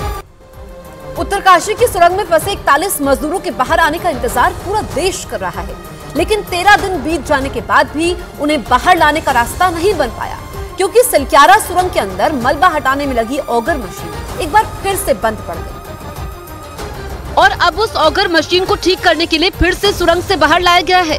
इससे पहले भी ऑगर मशीन मलबा हटाने के समय रास्ते में लोहे के सरियों के टुकड़ों में फंस गई थी, जिसके बाद करीब 36 घंटे से ज्यादा का समय लगा था सुरंग के अंदर दोबारा ड्रिलिंग शुरू करने में। लेकिन दोबारा खुदाई शुरू होने के कुछ घंटों बाद ही बताया गया कि ड्रिलिंग कर रही ऑगर मशीन एक बार फिर से खराब हो गई। दोबारा ड्रिलिंग के समय 48 मीटर से आगे ऑगर मशीन सिर्फ 2 मीटर तक ही मलबा हटा पाई थी कि उसमें दोबारा खराबी आ गई, जिसके बाद एक बार फिर सुरंग में फंसे 41 मजदूरों को बाहर निकालने का काम बीच में ही रुक गया। रेस्क्यू ऑपरेशन में जुटे अधिकारियों ने दावा किया कि जल्द से जल्द मशीन को ठीक कर फिर से ड्रिलिंग की जाएगी। अंदाजा लगाया जा रहा है कि पहिए लगे स्ट्रेचर से मजदूरों को सुरक्षित निकालने में रेस्क्यू टीम को कोई दिक्कत नहीं होगी। खबर है कि पाइप के रास्ते सुरंग के अंदर दाखिल होने के लिए एनडीआरएफ की एक टीम पूरी तरह तैयार है और टनल के महाकोश, कच्ची घानी सरसों तेल और रिफाइंड सोयाबीन ऑयल चुनो सही। उत्तरकाशी में टनल में रेस्क्यू ऑपरेशन के लिए 2 दिन में शुरू हो सकती है वर्टिकल ड्रिलिंग। सीएम धामी ने किया सुरंग का मुआयना। एनडीएमए ने कहा मजदूरों को निकालने में लग सकता है वक्त। केरल के कोच्चि में CUSAT यूनिवर्सिटी में भगदड़ में 4 छात्रों की मौत। संगीत समारोह के दौरान अचानक बारिश आ जाने से मची भगदड़। हादसे में 60 से ज्यादा छात्र घायल। यूपी के प्रयागराज में बस कंडक्टर पर चापर से जानलेवा हमला। मुठभेड़ में पुलिस ने आरोपी लारेब हाशमी को पकड़ा। एनकाउंटर में आरोपी के पैर में लगी गोली। महाकोश, कच्ची घानी सरसों तेल और रिफाइंड सोयाबीन ऑयल चुनो सही। चीज का इंतजाम किया गया जिसकी जरूरत रेस्क्यू ऑपरेशन के दौरान पड़ेगी। रेस्क्यू ऑपरेशन में जुटे अधिकारियों के मुताबिक मजदूरों को निकालने के लिए एनडीआरएफ ने 15 लोगों की एक टीम बनाई। इस टीम में डॉक्टर भी शामिल हैं जो एनडीआरएफ के जवानों के साथ पाइप की बनाई सुरंग के रास्ते मजदूरों तक पहुंचेंगे। टीम के लोग अपने साथ हेलमेट, ऑक्सीजन सिलेंडर और गैस कटर भी सुरंग में ले जाएंगे। लेकिन ऐसा नहीं है कि बचाव दल के अंदर पहुंचने के फौरन बाद ही मजदूरों को निकालना शुरू कर दिया जाएगा। सबसे पहले डॉक्टर मजदूरों की जांच करेंगे। इसके बाद उन्हें मौसम और बाहर के हालात की जानकारी दी जाएगी और फिर टनल से सबसे पहले उन मजदूरों को निकालने का प्लान बनाया गया है जिनकी हालत ज्यादा खराब होगी। मतलब मजदूरों को रेस्क्यू करने में किसी तरह की कोई जल्दबाजी नहीं होगी। इसी वजह से ये माना जा रहा है कि रेस्क्यू टीम के अंदर जाने के बाद मजदूरों को बाहर आने में 3 से 4 घंटे का वक्त भी लग सकता है। 13 दिन से सुरंग में फंसे 41 मजदूरों को निकालने के लिए चलाए जा रहे इस रेस्क्यू ऑपरेशन में कई तरह की चुनौतियां सामने आई। कई बार मजदूरों तक पाइप की सुरंग बनाने के दौरान रेस्क्यू टीम को कई तरह की अड़चनों का सामना करना पड़ा और इसी वजह से लोगों की सांसें अटकी रहीं, क्योंकि ड्रिलिंग के दौरान कभी सरिया तो कभी पत्थर मजदूरों तक पहुंचने में बाधा बने रहे। यह हादसा 12 नवंबर को हुआ था। उसी के बाद से मजदूरों को निकालने के लिए रेस्क्यू ऑपरेशन शुरू कर दिया गया। सबसे पहले 12 नवंबर को 35 हॉर्स पावर यानी कम ताकत वाली ऑगर मशीन से सिलक्यारा की तरफ से 15 मीटर तक मलबा हटाया गया। लेकिन 13 नवंबर को मलबा दोबारा गिरने से ड्रिलिंग रोक दी गई। 15 नवंबर को खुदाई के दौरान ऑगर मशीन खराब हो गई। इसके बाद 16 नवंबर को दिल्ली से लाई गई ताकतवर ऑगर मशीन से एक बार फिर ड्रिलिंग शुरू हुई। लेकिन 17 नवंबर की दोपहर में मशीन के आगे पत्थर आने की वजह से खुदाई रोकनी पड़ी और इसके बाद अगले 5 दिन तक रुक रुक कर खुदाई होती रही। लेकिन 23 नवंबर यानी रेस्क्यू ऑपरेशन के 12वें दिन खुदाई 3 बार रोकनी पड़ी। पहली बार ऑगर मशीन के सामने सरिया आ गया जिससे मशीन के कुछ कलपुर्जे खराब हो गए। बाद में एनडीआरएफ ने सरिये को काटकर अलग किया। इसके बाद जब ड्रिलिंग शुरू हुई तो तेज कंपन से मशीन का प्लेटफॉर्म ही धंस गया। उत्तरकाशी की सुरंग में ड्रिलिंग का काम रुकने की वजह से वहां फंसे 41 मजदूरों के बाहर निकलने का इंतजार और लंबा हो गया। दावा यह किया गया कि ड्रिलिंग कर रही ऑगर मशीन को ठीक होने में वक्त लग सकता है और इसीलिए सिलक्यारा सुरंग में फंसे 41 मजदूरों को बाहर लाने की रणनीति फिर नए सिरे से बनाए जाने पर जोर दिया जाने लगा। दावा किया गया कि अगर ड्रिलिंग करने वाली ऑगर मशीन को ठीक होने में ज्यादा समय लगता है तो सुरंग के अंदर मलबे को हटाने का काम मजदूरों के जरिए भी शुरू करवाया जा सकता है। अब तक करीब 50 मीटर तक मलबा हटाया जा चुका है और करीब 7 से 8 मीटर तक मलबा हटाया जाना बाकी है। लेकिन पिछले 3 दिनों में मलबा हटाने के काम में जुटी ऑगर मशीन 2 बार खराब हो चुकी है और सुरंग में फंसे 41 मजदूरों को बाहर लाने का इंतजार बढ़ता ही जा रहा है। इसीलिए मलबे को मजदूरों की मदद से भी हटाने पर चर्चा तेज होने लगी। रेस्क्यू टीम ने हिम्मत नहीं हारी। यह हादसा 12 नवंबर को दिवाली के दिन हुआ, जिसके बाद सुरंग में मजदूरों के फंसे होने की खबर मिलते ही रेस्क्यू के लिए बिना देर किए ऑपरेशन शुरू कर दिया गया। बीते 13 दिन से दिन रात भुलाकर रेस्क्यू टीम टनल के अंदर फंसे 41 मजदूरों को बचाने में जुटी। क्योंकि 12 नवंबर यानी दिवाली के दिन सुबह करीब 5:30 बजे जमीन धंसने से उत्तरकाशी में 4 धाम प्रोजेक्ट के तहत बन रही सुरंग में मलबा भर गया था। 13 नवंबर को ऑक्सीजन पहुंचाने वाले पाइप के जरिए मजदूरों से संपर्क किया गया और उनके सुरक्षित होने की खबर मिली। 14 नवंबर को मशीन की मदद से ऑगर मशीन से ड्रिलिंग शुरू की गई। 16 नवंबर को दिल्ली से लाई गई ऑगर मशीन के जरिए ड्रिलिंग शुरू हुई। 17 नवंबर को 60 मीटर लंबे मलबे को चीर कर करीब 24 मीटर ड्रिलिंग पूरी की गई। 21 नवंबर को बचाव कर्मियों ने अंदर फंसे मजदूरों से बातचीत का पहला वीडियो जारी किया। 22 नवंबर को स्थानीय स्वास्थ्य केंद्र में एक स्पेशल वार्ड तैयार किया गया और टनल के बाहर एम्बुलेंस तैनात कर दी गई। 23 नवंबर को लोहे की छड़ों की वजह से ड्रिलिंग में 6 घंटे की देरी हुई। सिलक्यारा की तरफ से पाइप डालने का काम लगभग पूरा हो चुका है, लेकिन विशेषज्ञ इस बात से डरे हुए हैं कि कहीं मशीनों के तेज कंपन से सुरंग में फिर से मलबा ना गिर जाए। अगर ऐसा हुआ तो रेस्क्यू टीम के सामने बड़ी मुसीबत खड़ी हो सकती है। इसी वजह से मजदूरों को निकालने के लिए दूसरे प्लान पर भी तेजी से काम किया जा रहा है, ताकि सिलक्यारा की ओर से रेस्क्यू का प्लान फेल होने पर टनल के दूसरे हिस्से से मजदूरों को निकाला जा सके। रेस्क्यू ऑपरेशन में शामिल विशेषज्ञों के मुताबिक पहाड़ की मिट्टी बेहद भुरभुरी है और डर यह है कि भारी भरकम मशीनों के चलने से होने वाली कंपन की वजह से कहीं सुरंग में और मलबा ना गिर जाए। इसी वजह से मजदूरों को रेस्क्यू करने के लिए 2 अलग-अलग प्लान पर भी काम चल रहा है। जानकारी के मुताबिक पहले प्लान के तहत सुरंग में वर्टिकल ड्रिलिंग यानी ऊपर से छेद करके मजदूरों तक पाइपलाइन। महाकोश कच्ची घानी सरसों तेल और रिफाइंड सोयाबीन ऑयल, चुनो सही। बेंगलुरु में प्रधानमंत्री मोदी ने भरी लड़ाकू विमान तेजस में उड़ान। कुछ देर के लिए पीएम मोदी ने तेजस का कंट्रोल भी संभाला। सोशल मीडिया एक्स पर पीएम ने लिखा, मेहनत और लगन के कारण हम आत्मनिर्भरता के क्षेत्र में विश्व में किसी से कम नहीं। राजस्थान की 199 विधानसभा सीटों पर हुई बंपर वोटिंग। 72.57% मतदान ने तोड़े कई रिकॉर्ड। जोधपुर में सीएम अशोक गहलोत ने वोट डाला। वसुंधरा राजे ने झालावाड़ और जयपुर में कांग्रेस नेता सचिन पायलट ने किया मतदान। पीएम मोदी ने कांग्रेस पर लगाया पिछड़े वर्ग को धोखा देने का आरोप। तेलंगाना की रैली में कहा, जमानत पर बाहर टहल रहे कांग्रेस के नेता पिछड़े वर्ग को दे रहे हैं गाली।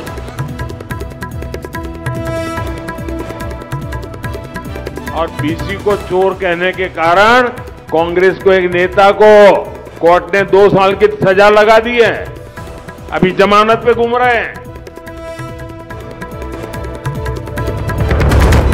तेलंगाना में चुनाव प्रचार के लिए बीजेपी ने झोंकी पूरी ताकत। पीएम मोदी, गृह मंत्री अमित शाह, जेपी नड्डा, योगी आदित्यनाथ ने जमकर किया प्रचार। कल भी बीजेपी के दिग्गज करेंगे प्रचार।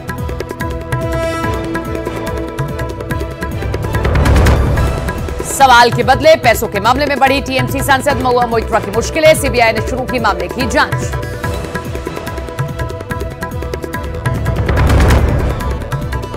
बीजेपी ने चुनाव आयोग से की राहुल गांधी के सोशल मीडिया अकाउंट एक्स को सस्पेंड करने की मांग। राहुल गांधी ने अपने एक्स अकाउंट पर लिखे थे चुनावी वादे।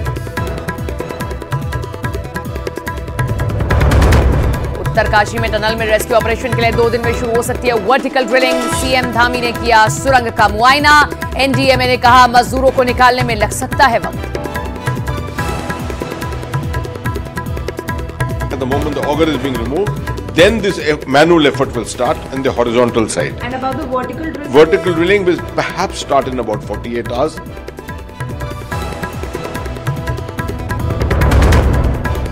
केरल के कोच्चि में CUSAT यूनिवर्सिटी में भगदड़ में 4 छात्रों की मौत। संगीत समारोह के दौरान अचानक बारिश आ जाने से मची भगदड़। हादसे में 60 से ज्यादा छात्र घायल।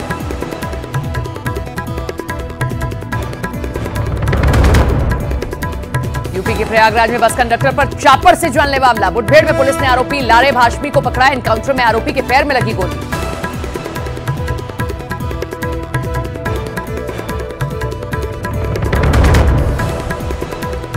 पत्रकार सौम्या विश्वनाथन मर्डर केस में सजा का ऐलान। दिल्ली की साकेत कोर्ट ने हत्या के 4 दोषियों को उम्र कैद की सजा सुनाई। साल 2008 में दिल्ली के नेल्सन मंडेला मार्ग पर हुई थी सौम्या विश्वनाथन की हत्या। पंजाबी सिंगर गिप्पी ग्रेवाल के घर पर कनाडा में फायरिंग। लॉरेंस बिश्नोई गैंग ने ली फायरिंग की जिम्मेदारी। सोशल मीडिया पोस्ट के जरिए सलमान खान को भी दी खुली धमकी। महाकोश कच्ची घानी सरसों तेल और रिफाइंड सोयाबीन ऑयल, चुनो सही। बेदाग चांद। लेकिन इस काम में 10 से 15 दिन का वक्त और लग सकता है, जबकि दूसरा प्लान टनल के दूसरे छोर यानी डंडाल गांव की ओर से पहाड़ तोड़कर मजदूरों तक पहुंचने का है। लेकिन इस काम में 35 से 40 दिन का वक्त लग सकता है। मतलब अगर सिलक्यारा की तरफ से रेस्क्यू फेल हुआ तो फिर मजदूरों की मुसीबत बढ़नी तय है। जैसे जैसे मजदूरों को बाहर लाने का समय बढ़ रहा है, वैसे वैसे मजदूरों के स्वास्थ्य पर संकट बढ़ता जा रहा है, क्योंकि पिछले 13 दिनों से मजदूर उस सुरंग के अंदर बंद और ना ही उन तक धूप पहुंच रही है और ना ही उनके पास साफ सफाई का कोई साधन है, जिसका सीधा असर उनके स्वास्थ्य पर पड़ सकता है, जिसको लेकर रेस्क्यू अभियान में जुटे अधिकारियों में भी चिंता बढ़ती जा रही है। इसीलिए राष्ट्रीय आपदा प्रबंधन के अधिकारी भी उन 41 मजदूरों के स्वास्थ्य परीक्षण के लिए सुरंग के अंदर पैरामेडिकल टीम को भेजने पर विचार कर रही है। पैरामेडिक को भी भेजा जाएगा अंदर, जो डिटरमिन करेगा कि उनकी क्या काबिलियत है, उनके पास क्या, उनकी इमीडिएट स्टेट ऑफ हेल्थ क्या है। इससे पहले भी उन मजदूरों में विटामिन डी की कमी होने की आशंका जताई जा चुकी है और उन मजदूरों के लिए विटामिन डी की दवाएं भी भेजी गई थी, लेकिन अब उससे भी ज्यादा वक्त बीत चुका है और ड्रिलिंग का काम रुकने की वजह से उन मजदूरों को बाहर लाने में अभी और वक्त भी लग सकता है। ऐसे में उनके स्वास्थ्य को लेकर चिंता बढ़ती जा रही है। सिलक्यारा की तरफ से मलबे को भेजते हुए पाइप डालने का काम अपने आखिरी चरण में है और उम्मीद जताई जा रही है कि कुछ ही वक्त बाद 13 दिन में से फंसे मजदूर सुरंग से बाहर निकलना शुरू हो जाएंगे। यानी थोड़ी देर बाद उत्तर काशी से खुशखबरी आ सकती है। अधिकारियों के मुताबिक मजदूरों को निकालने के लिए पाइप बिछाने का काम अपने आखिरी पड़ाव में है। लेकिन मजदूरों तक पाइप की सुरंग बनाना इतना भी आसान नहीं था, क्योंकि मलबे को भेदकर पाइप धकेलने के दौरान कई बार अड़चनों का सामना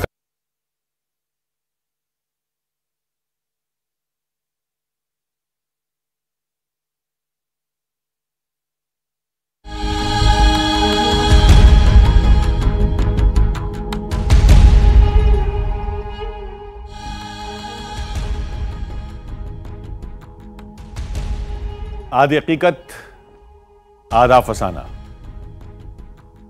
आज हम एक दिलचस्प कहानी दिखाने जा रहे हैं। यह कहानी जुड़ी है देश के एक बड़े देवी धाम से। वैसे तो उस धाम में कई चमत्कारों का दावा होता है, लेकिन एक चमत्कार ऐसा है जिसे सुनकर, जिसकी तस्वीरें देखकर आप अचंभे में पड़ जाएंगे। लोग कहते हैं हर शाम जब मंदिर में देवी की आरती होती है, जब मंदिर में घंटियों की आवाज गूंजती है, तो अचानक जानवरों का झुंड अपने आप चला आता है। जानवर भी ऐसे वैसे नहीं, बल्कि जंगली भालू। जी हां, जंगली भालू जो हर शाम मंदिर में एक तय वक्त पर आते हैं, देवी की आरती में शामिल होते हैं, लोगों के हाथों से मंदिर का प्रसाद ग्रहण करते हैं और फिर अचानक कहीं गायब हो जाते हैं।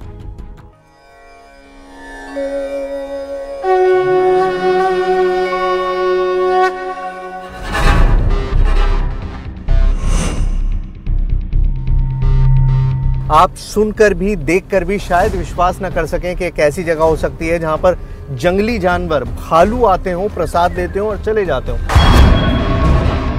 भालू भी अपने आप में एक माँ की आस्था का प्रतीक बन के यहाँ पर आता है। यहाँ माता के दरबार में आकर के स्वयं हाथ से प्रसाद खा रहा है। मंदिर में ही आना, आरती के समय ही आना यह सचमुच माँ की एक विशेष कृपा और आस्था का केंद्र है। इन्हीं पहाड़ों की कंदराओं में भालू छुपे हुए हैं।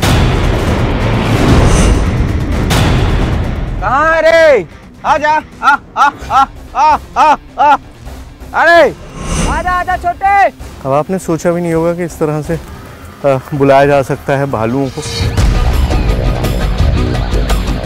भालू हमको दिखाई दिया है और बाइक से हम उनके पीछे जाने की कोशिश कर रहे हैं। वो रहा सामने।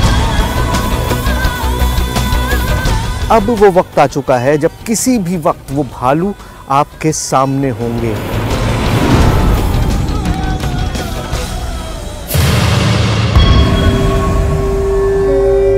जो विज्ञान नहीं कहता वो मंदिर में रोज होता है। जो वैज्ञानिक नहीं मानते वो देवी के धाम में रोज दिखता है। कुछ खूंखार जंगली जानवरों का रोज देवी के मंदिर में आना क्या सिर्फ कोई दावा है, कहीं सुनी कहानी है, या एक हैरान कर देने वाली हकीकत है?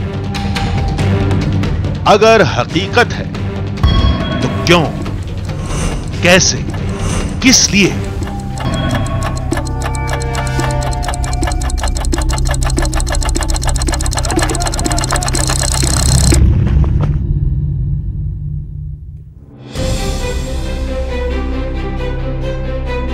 भालू की अगर हम बात करेंगे तो हमारी आपकी यादें होंगी जू में बंद भालू की या मदारी की डुगडुगी पर नाचते हुए भालू की। लेकिन असल में भालू एक बेहद खतरनाक जानवर है, बेहद अग्रेसिव जानवर है। ऐसे में इस कहानी के बारे में सुनकर हमें इस पर यकीन नहीं हुआ, तो हमने कुछ YouTube की वीडियोस खंगाली इसकी हकीकत जानने के लिए, और हमको एक नहीं कई सारी ऐसी वीडियोस मिली जिसमें भालू नजर आया मंदिर में आते हुए। एक वीडियो आपके सामने है, इसमें आप देख सकते हैं कि भालू एक और बच्चे अपने बच्चे के साथ मंदिर में आ रहा है।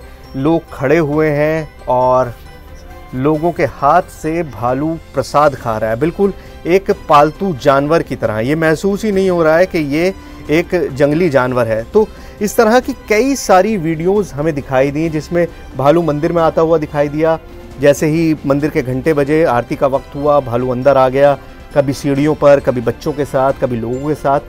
तो मतलब देखकर भी हमको यकीन नहीं हो रहा कि ऐसा हो सकता है।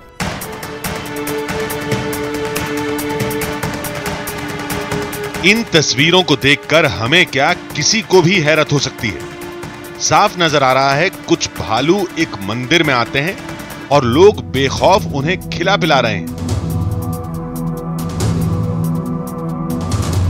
दूसरी फुटेज में तो एक भालू मंदिर के अंदर तक जाते नजर आ रहा है। लेकिन सिर्फ इंटरनेट की तस्वीर पर विश्वास नहीं किया जा सकता। क्या ये उसी धाम का नजारा है जिसका दावा हमारे सामने किया गया था? अगर ये वही धाम है तो क्या ये तस्वीरें सच्ची हैं?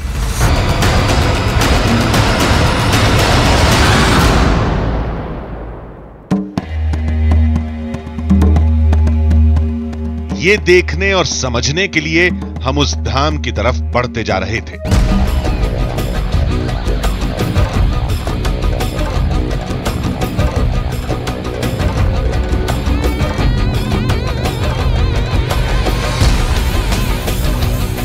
तो रायपुर से अब हम महासमुंद की तरफ जा रहे हैं। रायपुर से करीबन 100 किलोमीटर दूर ये जगह है और यहीं महासमुंद से आगे वो मंदिर है। एक्स्ट्राऑर्डिनरी मंदिर है, मतलब आप सुनकर भी देखकर भी शायद विश्वास न कर सकें कि एक ऐसी जगह हो सकती है जहाँ पर जंगली जानवर भालू आते हों, प्रसाद लेते हों और चले जाते हों। लेकिन वीडियोस हमने देखे हैं, लोगों ने हमें बताया, और इसी साक्ष्य की हकीकत को समझने के लिए, इसी सारे चमत्कार की हकीकत को समझने के लिए हम रायपुर आए और रायपुर से अब हम महासमुंद जा रहे हैं। महासमुंद से आगे वो मंदिर है जहाँ पर भालू आता है।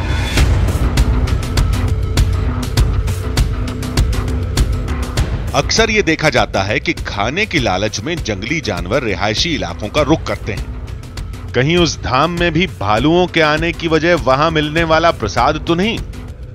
इस शक को दूर करने के लिए धाम से पहले हम उस इलाके के वन विभाग अधिकारी के पास पहुंचे। वीडियोस देखे दिल्ली में और लोगों ने बताया कि इस तरह का एक मंदिर है जहां पर भालू आता है। तो ये कितनी हकीकत है, मतलब ये होता है वाकई ऐसा? इधर होता है, एक चंडी मंदिर करके है 12 पे, तो वहाँ पे पिछले 7-8 साल से भालू आते रहता है। तो वहाँ पे आने वाला लोग भी थोड़ा सा नारियल खिलाता है, वो वैसे रहता है। मैं भी एक्चुअली सरप्राइज है पहली बार देखने के समय, लेकिन वो वैसे होता ही है। होता है। पर मुझे ये बताइए कि भालू वैसे भी बाय नेचर थोड़ा अग्रेसिव होता है और इंसानों को लेके थोड़ा डर भी कम होता है, तो ऐसे में इतनी भीड़ में एक भालू अगर जाता है तो क्या is it safe? Definitely it is not safe. इस बीच हमारी नजर इस बोर्ड पर पड़ी जिस पर एक चेतावनी लिखी थी।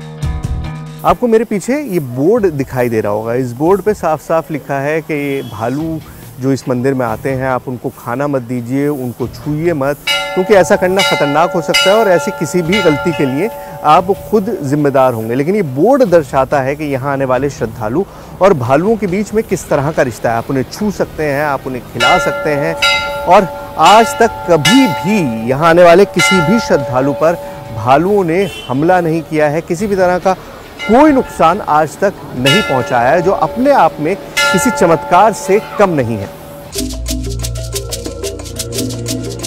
चेतावनी वाले बोर्ड के पास ही नगाड़े के आकार के 2 विशाल पत्थर भी थे। कहते हैं किसी जमाने में ये असली नगाड़े थे जिन्हें आरती के वक्त बजाया जाता था। लेकिन हमारी दिलचस्पी धाम से जुड़ी इन कहानियों में नहीं, बल्कि उन भालुओं में थी जिनके हर शाम यहां आने का दावा किया जाता है। शाम होने से पहले हमें पूरी तैयारी करनी थी, लेकिन समझ में नहीं आ रहा था कि कैमरे कहां लगाएं। देखिए, आप लोगों का मुझे नहीं पता, लेकिन मैं आपको बता दूं कि मैं इस वक्त सुपर एक्साइटेड हूं, क्योंकि जैसे जैसे वक्त बीत रहा है वो वक्त करीब आता जा रहा है जब यहाँ पर कभी भी भालू पहुँच सकते हैं। रोज़ाना हो रहा है तो क्या आज भी होगा? लेकिन बड़ा सवाल यह है कि यहाँ पर 4 रास्ते हैं और चारों रास्ते जंगल से कनेक्टेड हैं। एक रास्ता आपने देखा वो है सामने, जहाँ से बच्चे आ रहे हैं इस वक्त, ये भी भालुओं को देखने के लिए यहाँ पर आए हैं। एक रास्ता ये है जो मंदिर का मेन रास्ता है, उसके अलावा 2 रास्ते और भी हैं। तो चारों तरफ से 4 रास्ते हैं, और भालू किस रास्ते से आते हैं ये किसी को भी नहीं पता। किस रास्ते से आएंगे इस बारे में भी कोई नहीं जानता। तो हमारे पास सबसे बड़ी चुनौती यही है कि हम अगर उनको देखना चाहते हैं, उनका शॉट लेना चाहते हैं, तो हमको वहाँ पर रहना पड़ेगा जहाँ से भालू आएंगे। लेकिन ये पता नहीं कि किस रास्ते से आएंगे। सबसे ज़्यादा जो आने का उनका चांस है वो इसी रास्ते से होता है, क्योंकि ये जंगल से मेनली कनेक्टेड है और इसके आगे ये जाल भी लगा रखा है, इसीलिए ताकि भालू इससे ज़्यादा आगे ना आए और लोग आसानी से देख सकें। तो यहीं पर हम लोग मौजूद रहेंगे और यहीं पर हम देखने की कोशिश करेंगे कि भालू आते हैं या नहीं। वक्त बीतता जा रहा था, लेकिन भालुओं का कोई अता पता नहीं था। लोगों के मुताबिक ज्यादा से ज्यादा 5 बजे तक भालू मंदिर में आ जाते हैं, तो आज कहां रह गए? हमें बताया गया कि कई बार भीड़ देखकर भालू वापस जंगल चले जाते हैं। फिर कुछ लोगों को साथ लेकर हम जंगल की तरफ बढ़े।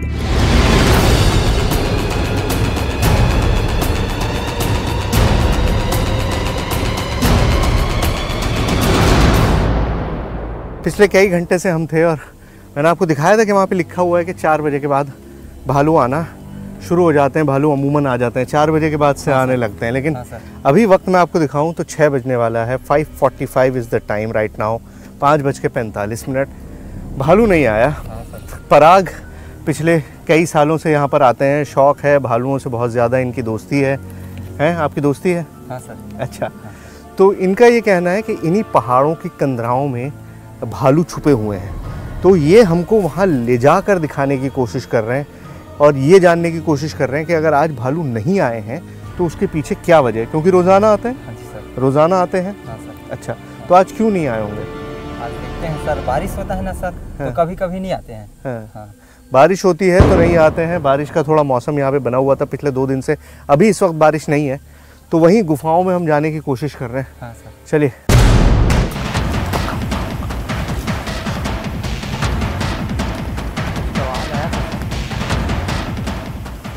ये वाला सर, जो ये वाला दिख रहा है ना, हाँ। तो डंडी जैसे, बस हाँ। इसके पीछे गुफा है सर। ये जब पत्थर चढ़ेंगे बड़ा वाला, हाँ, जस्ट उसके पीछे है सर उसका गुफा। उसके पीछे गुफा है।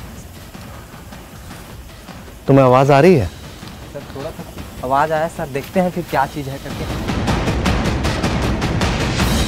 पराग हमें वहीं रुकने का इशारा करके अकेले आगे चला गया। इससे आगे बढ़ने को उसने मुझसे मना किया है कि अब आप यहीं बैठिए, इंतज़ार कीजिए, क्योंकि अब हम जब उसके बिल्कुल घर के पास अगर जाएंगे तो हमको नहीं पहचानते हैं वो भालू, पराग को पहचानते हैं। और भालू बहुत आक्रामक हो सकता है, उसके अंदर गुस्सा बहुत ज़्यादा होता है। तो मैं अब यहाँ पर बैठा हुआ हूँ, मैं वेट कर रहा हूँ, पराग वहाँ देख रहा है। अब पता नहीं वहाँ पे भालू है या नहीं, ये तो वहीं पता चलेगा। बट सेफ्टी जो है वो सबसे बड़ा कंसर्न है। इस वक्त हमको सेफ रहने की ज़रूरत है। सुनसान जंगल और ऐसे में जंगली भालू के हमले का खतरा, डर की परछाइयां चेहरे पर तैर रही थी।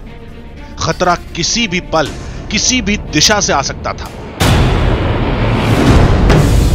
पराग को गए काफी वक्त गुजर गया। एक अनजान खौफ सताने लगा था। तभी एक आहट ने हमें बुरी तरह चौंका दिया। कहीं पराग को कुछ हो तो नहीं गया? यह सोचकर हम तेजी से भालू की गुफा की तरफ बढ़े। तमाम आशंकाओं से दिल बैठा जा रहा था। फिर पराग को सुरक्षित देखकर जान में जान आई, जो गुफा के मुहाने पर खड़ा था। ये वाला सर, ये वाला है ना, जस्ट ये गुफा है सर।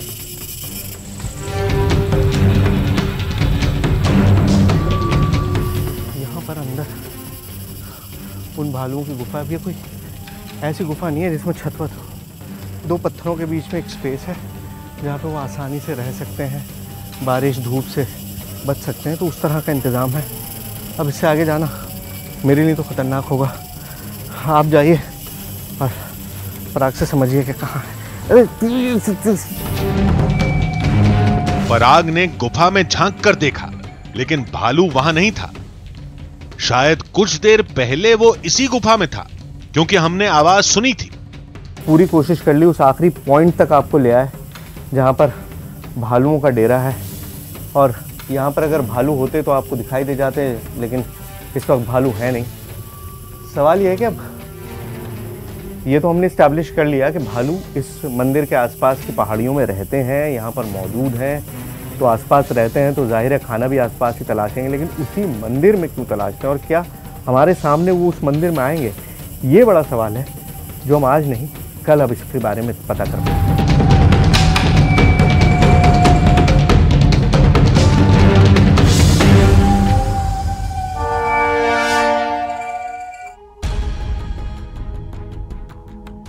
आधी हकीकत आधा फसाना। अब तक हमने जो पड़ताल की थी उसे इतना तो साफ था कि जंगल में भालू मौजूद हैं, लेकिन यह कहना अब भी मुश्किल था कि ये वही भालू हैं जो हर शाम देवी के मंदिर में आते हैं, वो भी एक तय वक्त पर। हम इस कहानी पर यकीन इसलिए भी नहीं कर पा रहे थे क्योंकि पहले दिन हमें मंदिर में कोई भालू नजर नहीं आया था। लेकिन कुछ लोगों का कहना था कि पहले दिन ऐसा इसलिए हुआ क्योंकि मंदिर के आसपास जोरदार बारिश हुई। लोगों के मुताबिक बारिश के वक्त अक्सर भालू जंगल के बाहर नहीं निकलते। खैर, हकीकत और फसाने का जो फैसला कल नहीं हुआ वो आज होने वाला था, क्योंकि आज मौसम बिल्कुल साफ था।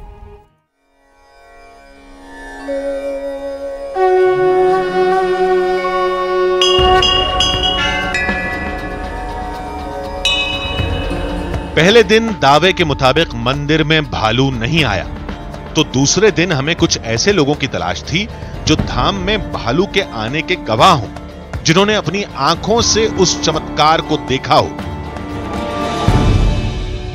एक बार की बात है, मैं यहाँ पे चंडी मंदिर में जब इसका विस्तार ज़्यादा नहीं हुआ था और यहाँ पे मैं पूजा करने आया था शाम के समय में, तो यहाँ बारिश हो रही थी हल्की फुल्की और कोई थे भी नहीं यहाँ पे लोग ज़्यादा।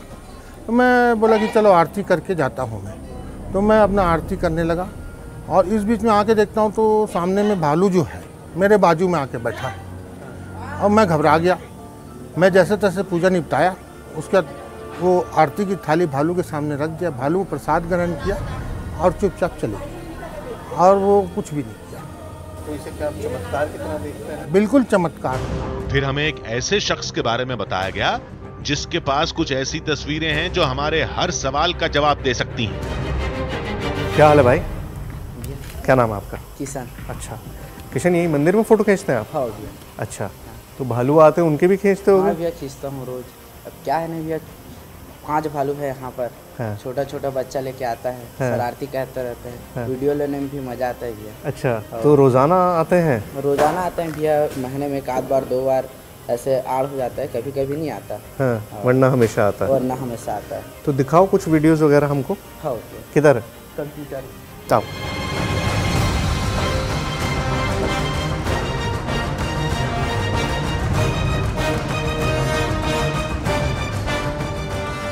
दिखाओ जी।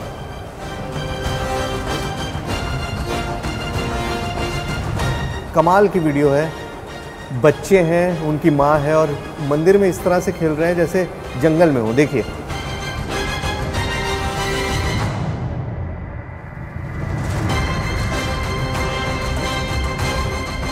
तो देखा आपने किस तरह से मंदिर में बिल्कुल इस तरह से पेश आ रहे हैं ये भालू कि वो जंगल में हैं, उनको किसी का डर नहीं है। तो मंदिर की सीढ़ियों तक भी आते हैं भालू। हाँ। दिखाओ। ओह, ये तो बिल्कुल अंदर तक है। आप देखिए किस तरह से बिल्कुल सीढ़ियों पर भालू है।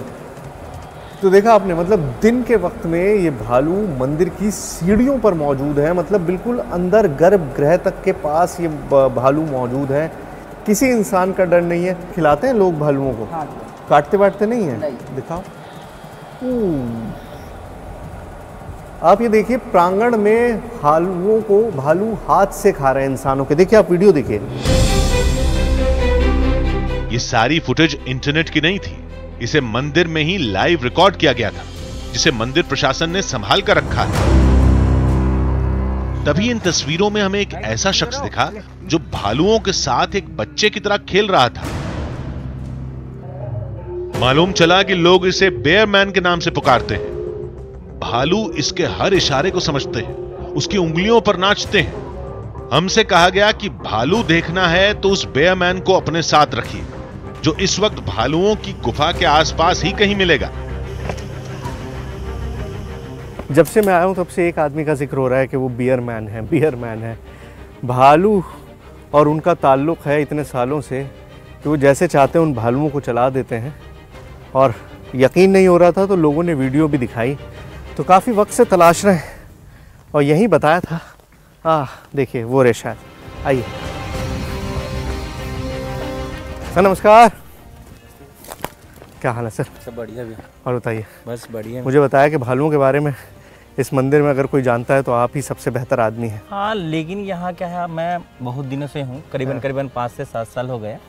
मैं यहाँ भालू के बारे में थोड़ा देख रेख, उन लोग का खान पान या उनको कुछ आपका बहुत खास लगाव है? हाँ, बहुत ज़्यादा। परिवार की तरह? परिवार की तरह। अच्छा, तो चलिए दिखाइए ज़रा, कहाँ मिल सकते हैं, क्या है? कहाँ रे? आजा। आवाज बुलाकर भालुओं को बुलाने की कवायद रंग नहीं लाई। तब मिंटू ने बताया कि गर्मी की वजह से भालू पथरीले इलाके को छोड़कर नीचे जंगल में चले गए होंगे। ऐसा अक्सर होता है।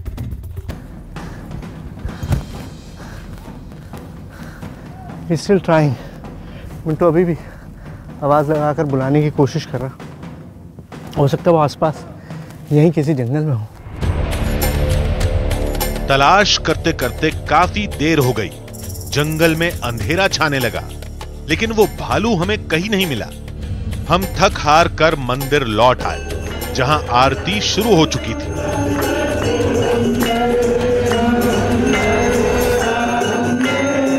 तभी बाहर कुछ शोर सुनाई दिया। फिर हमने बाहर आकर जो देखा उस पर यकीन नहीं हुआ। एक भालू मंदिर की चौखट पर खड़ा था। जिस तस्वीर की तलाश में हम 2 दिन से मंदिर में भटक रहे थे, वो तस्वीर हमारे सामने थी। एक जंगली भालू मंदिर की चौखट तक आ चुका था। हमारे लिए यह सब कुछ बेहद चौंकाने वाला था।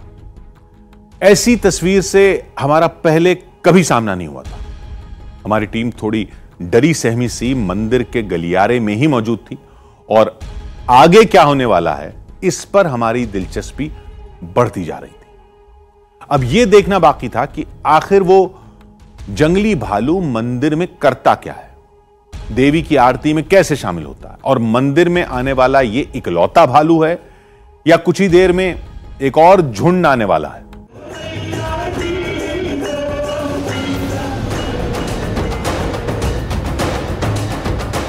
आरती की जैसे ही आवाज हुई वैसे ही भालू आ गया। खुद आप देखिए सामने भालू दिखाई दे रहा है। आरती चल रही है और आरती के साथ साथ भालू यहाँ पर पहुँच चुका है। ये देखिए, ये देखिए, ये देखिए, ये मतलब अपने आप में एक कमाल है। यकीन करना मुश्किल है, बहुत ही मुश्किल, लेकिन हकीकत यही थी कि आरती के समय एक भालू मंदिर में आया था।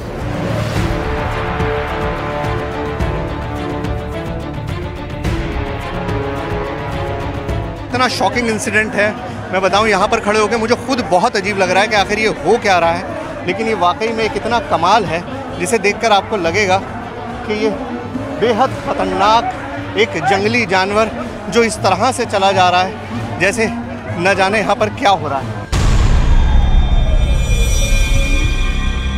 फिर भालू कुछ दूर जाकर खड़ा हो गया।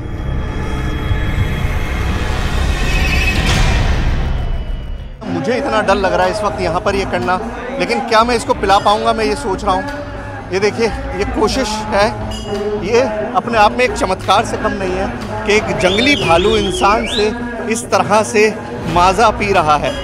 ये शॉकिंग है अपने आप में, और वाकई में मतलब इस मंदिर में ये चमत्कार है जो आपकी आंखों के सामने इस वक्त घट रहा है। शायद ही कभी किसी ने इस तरह की कोई चीज़ देखी हो। ये देखिए, ये जंगली भालू है, बिल्कुल जंगल में रहने वाला भालू है, और इसका रवैया देखिए।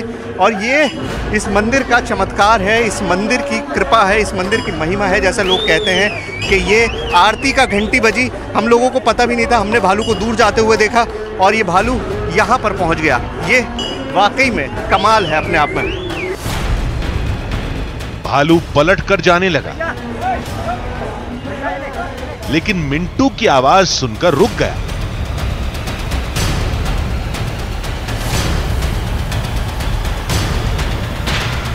और प्रसाद खाने लगा।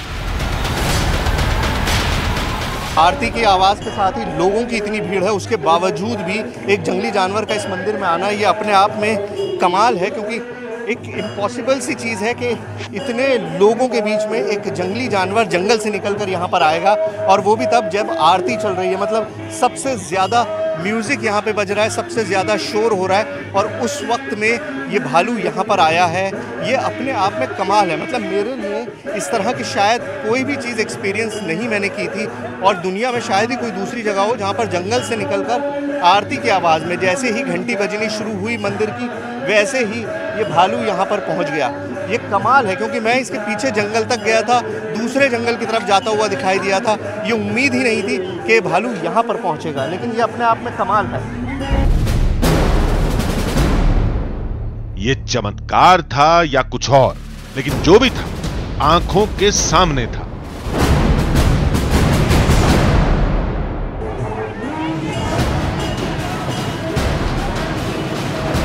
ये देखिए, ये देखिए, ये मुझे डर लग रहा है वाकई में। जब मैं कर रहा हूँ तो मुझे डर लग रहा है, लेकिन ये भालू बिल्कुल ऐसे पी रहा है जैसे आप किसी बच्चे को बॉटल से पिला देते हैं। ये एक जंगली जानवर है, और उसके बावजूद ये बिल्कुल उस तरह से बिहेव कर रहा है जैसे कोई जंगली जानवर। आओ आओ, कुश कुश कुश, आओ कुश। इसका नाम कुश है, और कुश के नाम से मैं इसे बुला रहा हूँ। इतनी भीड़ में अगर एक बार ये कैमरा आपको घुमा के दिखा पाएगा तो आपको भीड़ का अंदाज़ा होगा कि कितने हज़ारों की तादाद में यहाँ पर लोग मौजूद हैं, और उसके बावजूद ये भालू यहाँ पर आया है। ये अपने आप में इतना शॉकिंग है, शायद ही कैमरे पे आपने इस तरह की कोई भी चीज़ कभी देखी हो। आइए आइए, ये देखिए, कुश को कहा जा रहा है, और कुश इत्मीनान से आके इसको पी लेगा। ये लीजिए, ये देखिए, ये एक स्लॉथ बियर है। इसके नाखून भी आपको दिखाई दे रहे होंगे कि किस कदर खतरनाक इसके नाखून हैं, और उसके बावजूद भी ये यहाँ पर आया है। अचानक भालू मंदिर से जाने लगा। हम भी उसके पीछे पीछे गए। वो चला गया है, लेकिन अब हम उसके पीछे जा रहे हैं। मंदिर की आरती की आवाज़ आपको लगातार आ रही होगी, और ये वाकई में मतलब इतना अनएक्सपेक्टेड, ज़िंदगी में नहीं सोचा था कि होगा, कि जहाँ मंदिर की आरती शुरू हुई वहाँ पर भालू आ गया अपने आप। हज़ारों की भीड़ में, कभी सोच भी नहीं सकते कि हज़ारों की भीड़ में एक भालू आएगा और यहाँ पर आ जाएगा। ये देखिए, मंदिर के पास यहीं पर मौजूद है, अभी भी जब तक आरती पूरी नहीं होगी यहीं पर रहेगा, ऐसे ही लोग कहते हैं, और यहीं पर है। ये कहां से आते हैं ये जानने के लिए हम भालू का जंगल में पीछा कर रहे थे। ये मतलब इस तरह से एक जंगली भालू इंसानों के साथ बिहेव कर रहा है। आप सोचिए, मतलब जब मैंने इसे पहली बार देखा था तो मुझे बेहद डर लग रहा था, और अभी मैं इससे 5 मीटर की दूरी पर हूँ, और ये चाहे तो 2 मिनट में मुझे ख़त्म कर सकता है। लेकिन ये इस तरह से बिहेव कर रहा है जैसे कोई पालतू जानवर। और कहा जाता है कि सिर्फ मंदिर परिसर के अंदर ही ये इस तरह से बिहेव करता है, इस तरह का रवैया होता है। बाहर निकलते ही ये वापस अपने उसी खूंखार रूप में आ जाएगा।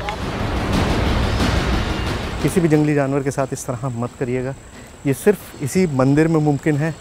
यहीं पर ये इस तरह से चमत्कार आपको दिखाई दे सकता है, और कहीं पे भी कभी कोशिश मत करिएगा इस तरह का कुछ करने की, ये बेहद खतरनाक है। हमने बहुत कोशिश की, लेकिन भालू रुकने के लिए बिल्कुल तैयार नहीं था।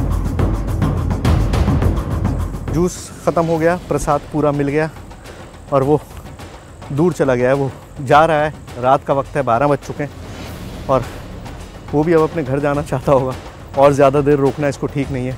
लेकिन ये जो चमत्कार आपने देखा है, ये वाकई आंखों से देखे बिना इस पर यकीन करना मुश्किल है। आप कितनी भी वीडियोस देख लीजिए, आपको लगेगा कि कुछ एडिट किया गया है या कुछ इसमें वो किया गया है, लेकिन वाकई जो कुछ बताया जा रहा है उसमें 100% हकीकत है, फसाना कुछ नहीं है। इससे आगे घना जंगल था, और रात के वक्त ये खतरा उठाने के लिए हम तैयार नहीं थे। हमने पीछा करना छोड़ दिया। फिर वो भालू धीरे धीरे जंगल के अंधेरे में कहीं गुम हो गया।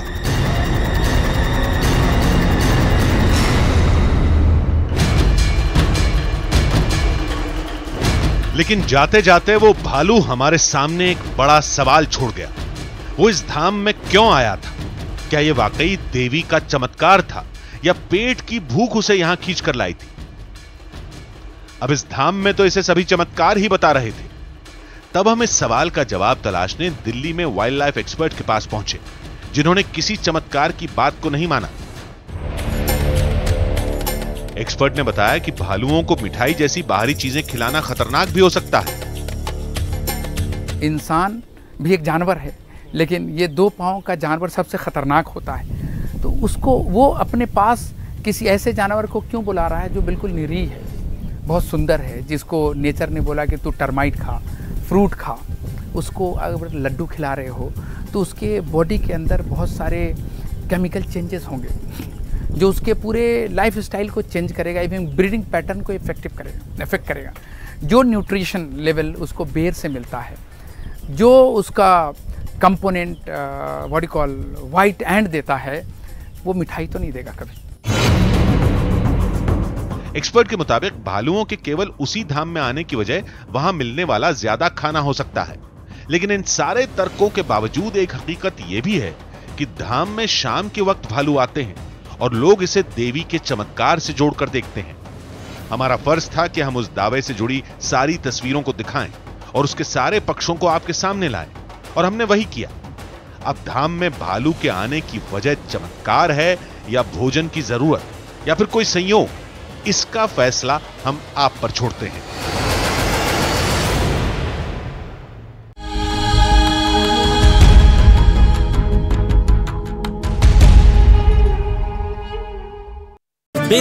आम मुसीबतों को पार करते हुए रेस्क्यू टीम मजदूरों तक पाइप पहुंचाने में कामयाब हो गई। यमुनोत्री हाईवे पर बन रही ये सुरंग 4.5 किलोमीटर लंबी और 14 मीटर चौड़ी। सिलक्यारा की तरफ से करीब 2.5 किलोमीटर का काम पूरा हो चुका है, लेकिन इसी तरफ से 12 नवंबर को सुरंग धंस गई और मलबा 60 मीटर तक फैल गया। इसीलिए सिलक्यारा की ओर से एक के पीछे एक जोड़कर 6-6 मीटर लंबे पाइप डाले गए। सुरंग में पहले 36 इंच चौड़े पाइप एक के पीछे एक जोड़कर मशीन से धकेले गए। इसके बाद 32 इंच के पाइप भी इसी तरह जोड़कर मलबे में डाले गए और तब जाकर रेस्क्यू ऑपरेशन के 13वें दिन मजदूरों को निकालने के लिए पाइप की सुरंग तैयार की जा सकी। सुरंग के अंदर पिछले 13 दिन से फंसे 41 मजदूरों के बाहर आने का इंतजार पूरा देश कर रहा है। एनडीआरएफ की टीम लगातार मजदूरों को पाइप के जरिए सुरंग से निकालने के लिए मॉक ड्रिल करने में जुटी, जिसका एक वीडियो सामने आया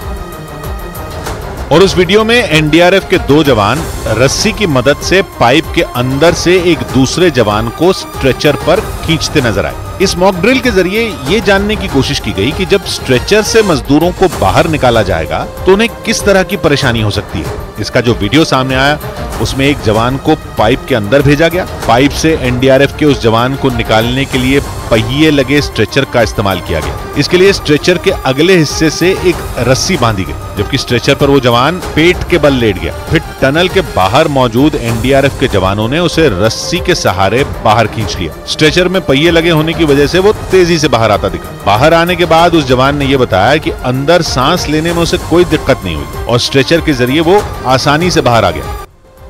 उत्तरकाशी की सुरंग में फंसे 41 मजदूरों के बाहर आने का इंतजार पूरा देश कर रहा है, लेकिन बेंगलुरु में प्रधानमंत्री मोदी ने भरी लड़ाकू विमान तेजस में उड़ान। कुछ देर के लिए पीएम मोदी ने तेजस का कंट्रोल भी संभाला। सोशल मीडिया एक्स पर पीएम ने लिखा, मेहनत और लगन के कारण हम आत्मनिर्भरता के क्षेत्र में विश्व में किसी से कम नहीं।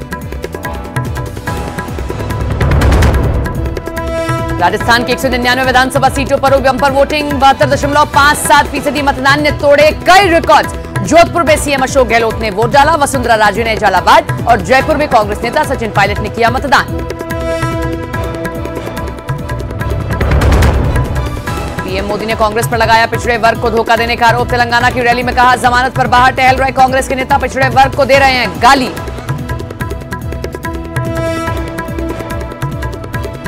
और बीसी को चोर कहने के कारण कांग्रेस को एक नेता को कोर्ट ने 2 साल की सजा लगा दी है, अभी जमानत पे घूम रहे हैं।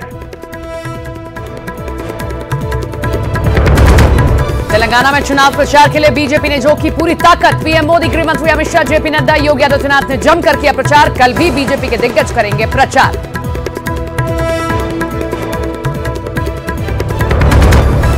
सवाल के बदले पैसों के मामले में बढ़ी टीएमसी सांसद महुआ मोइत्रा की मुश्किलें। सीबीआई ने शुरू की मामले की जांच।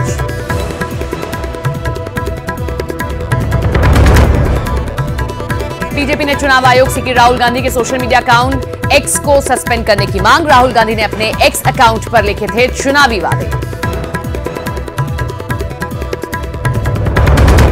उत्तरकाशी में टनल में रेस्क्यू ऑपरेशन के लिए 2 दिन में शुरू हो सकती है वर्टिकल ड्रिलिंग। सीएम धामी ने किया सुरंग का मुआयना। एनडीएमए ने कहा, मजदूरों को निकालने में लग सकता है वक्त।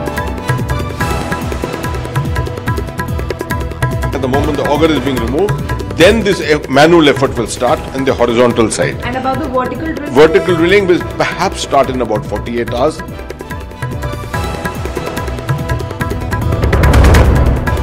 केरल के कोच्चि में CUSAT यूनिवर्सिटी में भगदड़ में 4 छात्रों की मौत। संगीत समारोह के दौरान अचानक बारिश आ जाने से मची भगदड़। हादसे में 60 से ज्यादा छात्र घायल।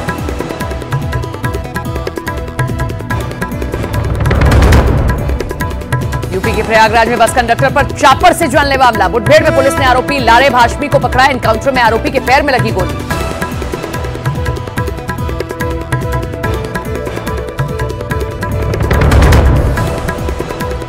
पत्रकार सौम्या विश्वनाथन मर्डर केस में सजा का ऐलान। दिल्ली की साकेत कोर्ट ने हत्या के 4 दोषियों को उम्र कैद की सजा सुनाई। साल 2008 में दिल्ली के नेल्सन मंडेला मार्ग पर हुई थी सौम्या विश्वनाथन की हत्या।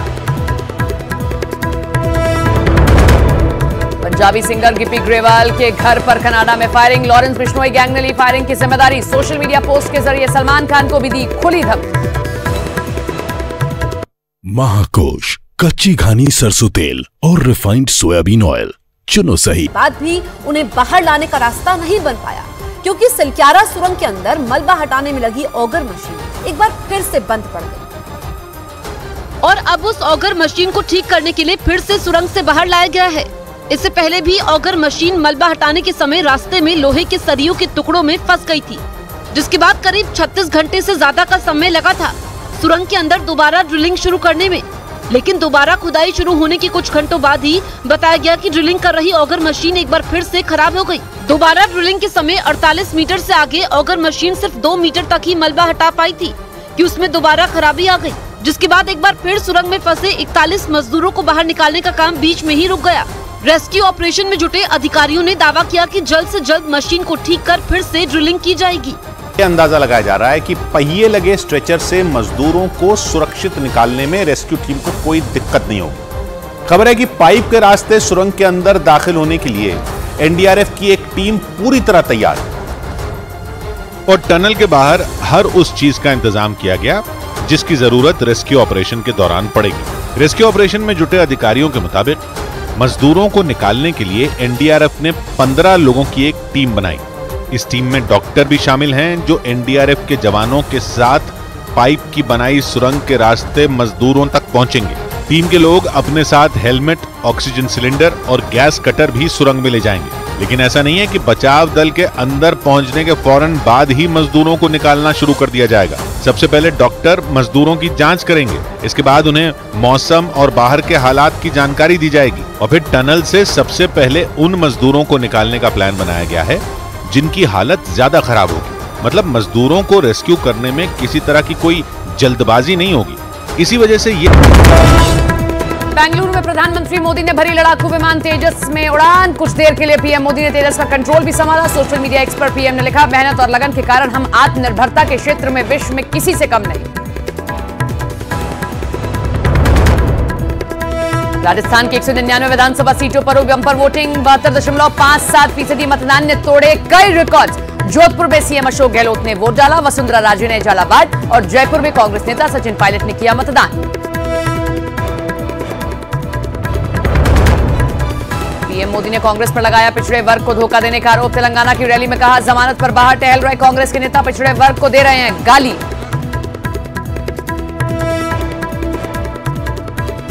और बीसी को चोर कहने के कारण कांग्रेस को एक नेता को कोर्ट ने 2 साल की सजा लगा दी है, अभी जमानत पे घूम रहे हैं। तेलंगाना में चुनाव प्रचार के लिए बीजेपी ने झोंकी पूरी ताकत। पीएम मोदी, गृह मंत्री अमित शाह, जेपी नड्डा, योगी आदित्यनाथ ने जमकर किया प्रचार। कल भी बीजेपी के दिग्गज करेंगे प्रचार।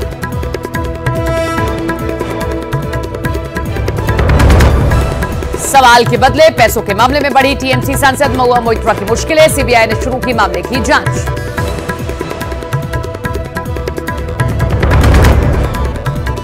बीजेपी ने चुनाव आयोग से की राहुल गांधी के सोशल मीडिया अकाउंट एक्स को सस्पेंड करने की मांग। राहुल गांधी ने अपने एक्स अकाउंट पर लिखे थे चुनावी वादे।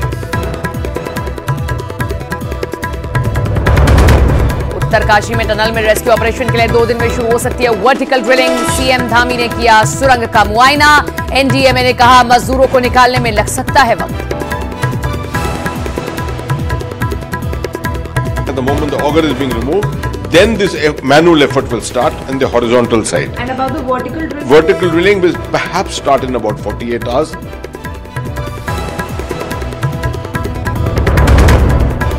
केरल के कोच्चि में CUSAT यूनिवर्सिटी में भगदड़ में 4 छात्रों की मौत।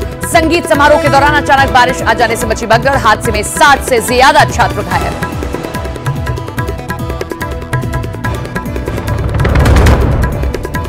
यूपी के प्रयागराज में बस कंडक्टर पर चापर से जानलेवा हमला। मुठभेड़ में पुलिस ने आरोपी लारे भाष्मी को पकड़ा। एनकाउंटर में आरोपी के पैर में लगी गोली।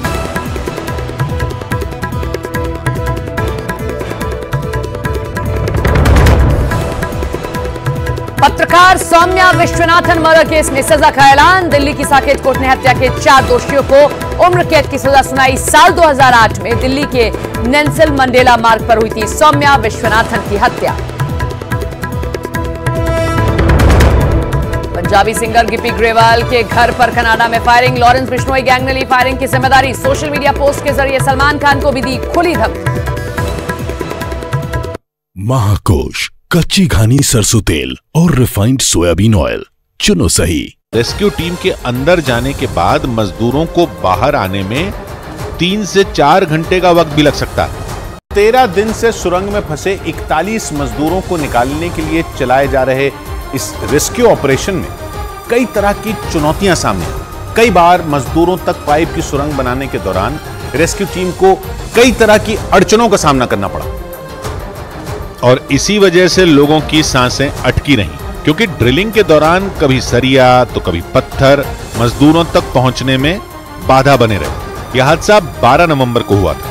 उसी के बाद से मजदूरों को निकालने के लिए रेस्क्यू ऑपरेशन शुरू कर दिया गया। सबसे पहले 12 नवंबर को 35 हॉर्स पावर यानी कम ताकत वाली ऑगर मशीन से सिलक्यारा की तरफ से 15 मीटर तक मलबा हटाया गया, लेकिन 13 नवंबर को मलबा दोबारा गिरने से ड्रिलिंग रोक दी गई। 15 नवंबर को खुदाई के दौरान ऑगर मशीन खराब हो गई। इसके बाद 16 नवंबर को दिल्ली से लाई गई ताकतवर ऑगर मशीन से एक बार फिर ड्रिलिंग शुरू हुई, लेकिन 17 नवंबर की दोपहर में मशीन के आगे पत्थर आने की वजह से खुदाई रोकनी पड़ी और इसके बाद अगले 5 दिन तक रुक रुक कर खुदाई होती रही। लेकिन 23 नवंबर यानी रेस्क्यू ऑपरेशन के 12वें दिन खुदाई 3 बार रोकनी पड़ी। पहली बार ऑगर मशीन के सामने सरिया आ गया, जिससे मशीन के कुछ कलपुर्जे खराब हो गए। बाद में एनडीआरएफ ने सरिये को काट कर अलग किया। इसके बाद जब ड्रिलिंग शुरू हुई तो तेज कंपन से मशीन का प्लेटफॉर्म ही धंस गया। उत्तरकाशी की सुरंग में ड्रिलिंग का काम रुकने की वजह से वहां फंसे 41 मजदूरों के बाहर निकलने का इंतजार और लंबा हो गया। दावा यह किया गया कि ड्रिलिंग कर रही ऑगर मशीन को ठीक होने में वक्त लग सकता है और इसीलिए सिलक्यारा सुरंग में फंसे 41 मजदूरों को बाहर लाने की रणनीति फिर नए सिरे से बनाए जाने पर जोर दिया जाने लगा। दावा किया गया कि अगर ड्रिलिंग करने वाली ऑगर मशीन को ठीक होने में ज्यादा समय लगता है तो सुरंग के अंदर मलबे को हटाने का काम मजदूरों के जरिए भी शुरू करवाया जा सकता है। अब तक करीब 50 मीटर तक मलबा हटाया जा चुका है और करीब 7 से 8 मीटर तक मलबा हटाया जाना बाकी है। लेकिन पिछले 3 दिनों में बेंगलुरु में प्रधानमंत्री मोदी ने भरी लड़ाकू विमान तेजस में उड़ान। कुछ देर के लिए पीएम मोदी ने तेजस का कंट्रोल भी संभाला। सोशल मीडिया एक्स पर पीएम ने लिखा, मेहनत और लगन के कारण हम आत्मनिर्भरता के क्षेत्र में विश्व में किसी से कम नहीं। राजस्थान की 199 विधानसभा सीटों पर हुई बंपर वोटिंग। 72.57% मतदान ने तोड़े कई रिकॉर्ड। जोधपुर में सीएम अशोक गहलोत ने वोट डाला। वसुंधरा राजे ने झालावाड़ और जयपुर में कांग्रेस नेता सचिन पायलट ने किया मतदान। पीएम मोदी ने कांग्रेस पर लगाया पिछड़े वर्ग को धोखा देने का आरोप। तेलंगाना की रैली में कहा, जमानत पर बाहर टहल रहे कांग्रेस के नेता पिछड़े वर्ग को दे रहे हैं गाली।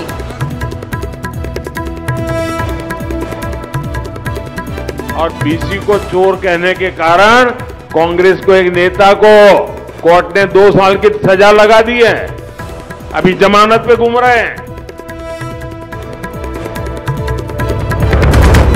तेलंगाना में चुनाव प्रचार के लिए बीजेपी ने झोंकी पूरी ताकत। पीएम मोदी, गृह मंत्री अमित शाह, जेपी नड्डा, योगी आदित्यनाथ ने जमकर किया प्रचार। कल भी बीजेपी के दिग्गज करेंगे प्रचार।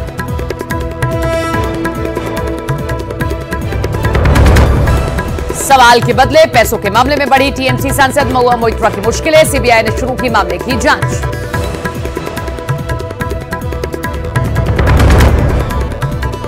बीजेपी ने चुनाव आयोग से की राहुल गांधी के सोशल मीडिया अकाउंट एक्स को सस्पेंड करने की मांग। राहुल गांधी ने अपने एक्स अकाउंट पर लिखे थे चुनावी वादे।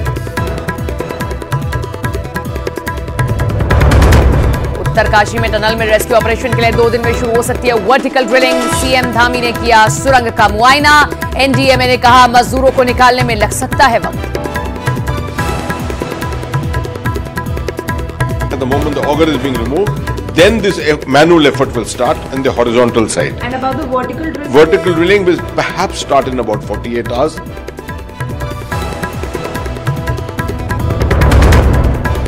केरल के कोच्चि में CUSAT यूनिवर्सिटी में भगदड़ में 4 छात्रों की मौत। संगीत समारोह के दौरान अचानक बारिश आ जाने से मची भगदड़। हादसे में 60 से ज्यादा छात्र घायल।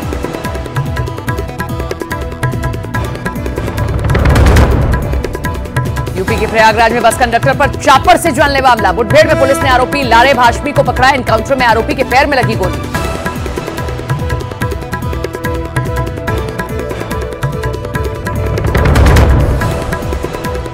पत्रकार सौम्या विश्वनाथन मर्डर केस में सजा का ऐलान। दिल्ली की साकेत कोर्ट ने हत्या के 4 दोषियों को उम्र कैद की सजा सुनाई। साल 2008 में दिल्ली के नेल्सन मंडेला मार्ग पर हुई थी सौम्या विश्वनाथन की हत्या। पंजाबी सिंगर गिप्पी ग्रेवाल के घर पर कनाडा में फायरिंग। लॉरेंस बिश्नोई गैंग ने ली फायरिंग की जिम्मेदारी। सोशल मीडिया पोस्ट के जरिए सलमान खान को भी दी खुली धमकी। महाकोश, कच्ची घानी सरसों तेल और रिफाइंड सोयाबीन ऑयल चुनो सही। में जुटी ऑगर मशीन 2 बार खराब हो चुकी है और सुरंग में फंसे 41 मजदूरों को बाहर लाने का इंतजार बढ़ता ही जा रहा है। इसीलिए मलबे को मजदूरों की मदद से भी हटाने पर चर्चा तेज होने लगी। रेस्क्यू टीम ने हिम्मत नहीं हारी। यह हादसा 12 नवंबर को दिवाली के दिन हुआ, जिसके बाद सुरंग में मजदूरों के फंसे होने की खबर मिलते ही रेस्क्यू के लिए बिना देर किए ऑपरेशन शुरू कर दिया गया। बीते 13 दिन से दिन रात भुलाकर रेस्क्यू टीम टनल के अंदर फंसे 41 मजदूरों को बचाने में जुटी। क्योंकि 12 नवंबर यानी दिवाली के दिन सुबह करीब 5:30 बजे जमीन धंसने से उत्तरकाशी में 4 धाम प्रोजेक्ट के तहत बन रही सुरंग में मलबा भर गया था। 13 नवंबर को ऑक्सीजन पहुंचाने वाले पाइप के जरिए मजदूरों से संपर्क किया गया और उनके सुरक्षित होने की खबर मिली। 14 नवंबर को मशीन की मदद से ऑगर मशीन से ड्रिलिंग शुरू की गई। 16 नवंबर को दिल्ली से लाई गई ऑगर मशीन के जरिए ड्रिलिंग शुरू हुई। 17 नवंबर को 60 मीटर लंबे मलबे को चीर कर करीब 24 मीटर ड्रिलिंग पूरी की गई। 21 नवंबर को बचाव कर्मियों ने अंदर फंसे मजदूरों से बातचीत का पहला वीडियो जारी किया। 22 नवंबर को स्थानीय स्वास्थ्य केंद्र में एक स्पेशल वार्ड तैयार किया गया और टनल के बाहर एम्बुलेंस तैनात कर दी गई। 23 नवंबर को लोहे की छड़ों की वजह से ड्रिलिंग में 6 घंटे की देरी हुई। सिलक्यारा की तरफ से पाइप डालने का काम लगभग पूरा हो चुका है, लेकिन विशेषज्ञ इस बात से डरे हुए हैं कि कहीं मशीनों के तेज कंपन से सुरंग में फिर से मलबा ना गिर जाए। अगर ऐसा हुआ तो रेस्क्यू टीम के सामने बड़ी मुसीबत खड़ी हो सकती है। इसी वजह से मजदूरों को निकालने के लिए दूसरे प्लान पर भी तेजी से काम किया जा रहा है, ताकि सिलक्यारा की ओर से रेस्क्यू का प्लान फेल होने पर टनल के दूसरे हिस्से से मजदूरों को निकाला जा सके। रेस्क्यू ऑपरेशन में शामिल बेंगलुरु में प्रधानमंत्री मोदी ने भरी लड़ाकू विमान तेजस में उड़ान। कुछ देर के लिए पीएम मोदी ने तेजस का कंट्रोल भी संभाला। सोशल मीडिया एक्स पर पीएम ने लिखा, मेहनत और लगन के कारण हम आत्मनिर्भरता के क्षेत्र में विश्व में किसी से कम नहीं। राजस्थान की 199 विधानसभा सीटों पर हुई बंपर वोटिंग। 72.57% मतदान ने तोड़े कई रिकॉर्ड। जोधपुर में सीएम अशोक गहलोत ने वोट डाला। वसुंधरा राजे ने झालावाड़ और जयपुर में कांग्रेस नेता सचिन पायलट ने किया मतदान। पीएम मोदी ने कांग्रेस पर लगाया पिछड़े वर्ग को धोखा देने का आरोप। तेलंगाना की रैली में कहा, जमानत पर बाहर टहल रहे कांग्रेस के नेता पिछड़े वर्ग को दे रहे हैं गाली।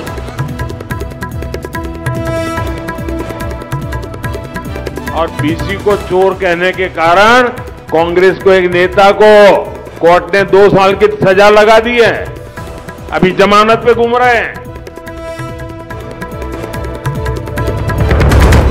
तेलंगाना में चुनाव प्रचार के लिए बीजेपी ने झोंकी पूरी ताकत। पीएम मोदी, गृह मंत्री अमित शाह, जेपी नड्डा, योगी आदित्यनाथ ने जमकर किया प्रचार। कल भी बीजेपी के दिग्गज करेंगे प्रचार।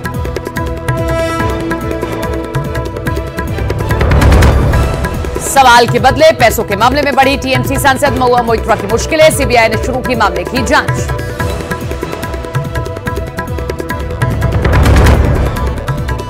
बीजेपी ने चुनाव आयोग से की राहुल गांधी के सोशल मीडिया अकाउंट एक्स को सस्पेंड करने की मांग। राहुल गांधी ने अपने एक्स अकाउंट पर लिखे थे चुनावी वादे। उत्तरकाशी में टनल में रेस्क्यू ऑपरेशन के लिए 2 दिन में शुरू हो सकती है वर्टिकल ड्रिलिंग। सीएम धामी ने किया सुरंग का मुआयना। एनडीएमए ने कहा, मजदूरों को निकालने में लग सकता है वक्त। At the moment the auger is being removed, then this manual effort will start on the horizontal side. And about the vertical drilling? Vertical drilling will perhaps start in about 48 hours.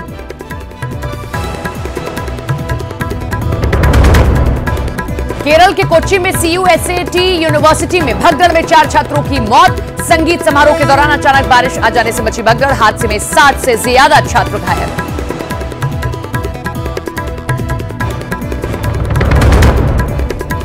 UP के प्रयागराज में bus conductor पर chopper से जानलेवा हमला। मुठभेड़ में police ने आरोपी लारे भाष्मी को पकड़ा। एनकाउंटर में आरोपी के पैर में लगी गोली।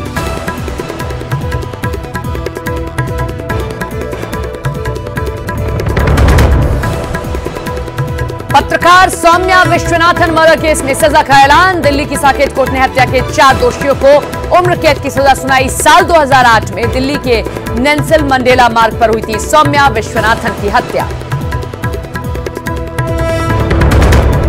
पंजाबी सिंगर गिप्पी ग्रेवाल के घर पर कनाडा में फायरिंग। लॉरेंस बिश्नोई गैंग ने ली फायरिंग की जिम्मेदारी। सोशल मीडिया पोस्ट के जरिए सलमान खान को भी दी खुली धमकी।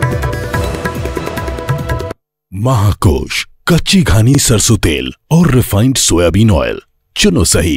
पहाड़ की मिट्टी बेहद भुरभुरी है और डर यह है कि भारी भरकम मशीनों के चलने से होने वाली कंपन की वजह से कहीं सुरंग में और मलबा ना गिर जाए। इसी वजह से मजदूरों को रेस्क्यू करने के लिए 2 अलग-अलग प्लान पर भी काम चल रहा है। जानकारी के मुताबिक पहले प्लान के तहत सुरंग में वर्टिकल ड्रिलिंग यानी ऊपर से छेद करके मजदूरों तक पाइपलाइन बिछाई जाएगी, लेकिन इस काम में 10 से 15 दिन का वक्त और लग सकता है। जबकि दूसरा प्लान टनल के दूसरे छोर यानी डंडाल गांव की ओर से पहाड़ तोड़कर मजदूरों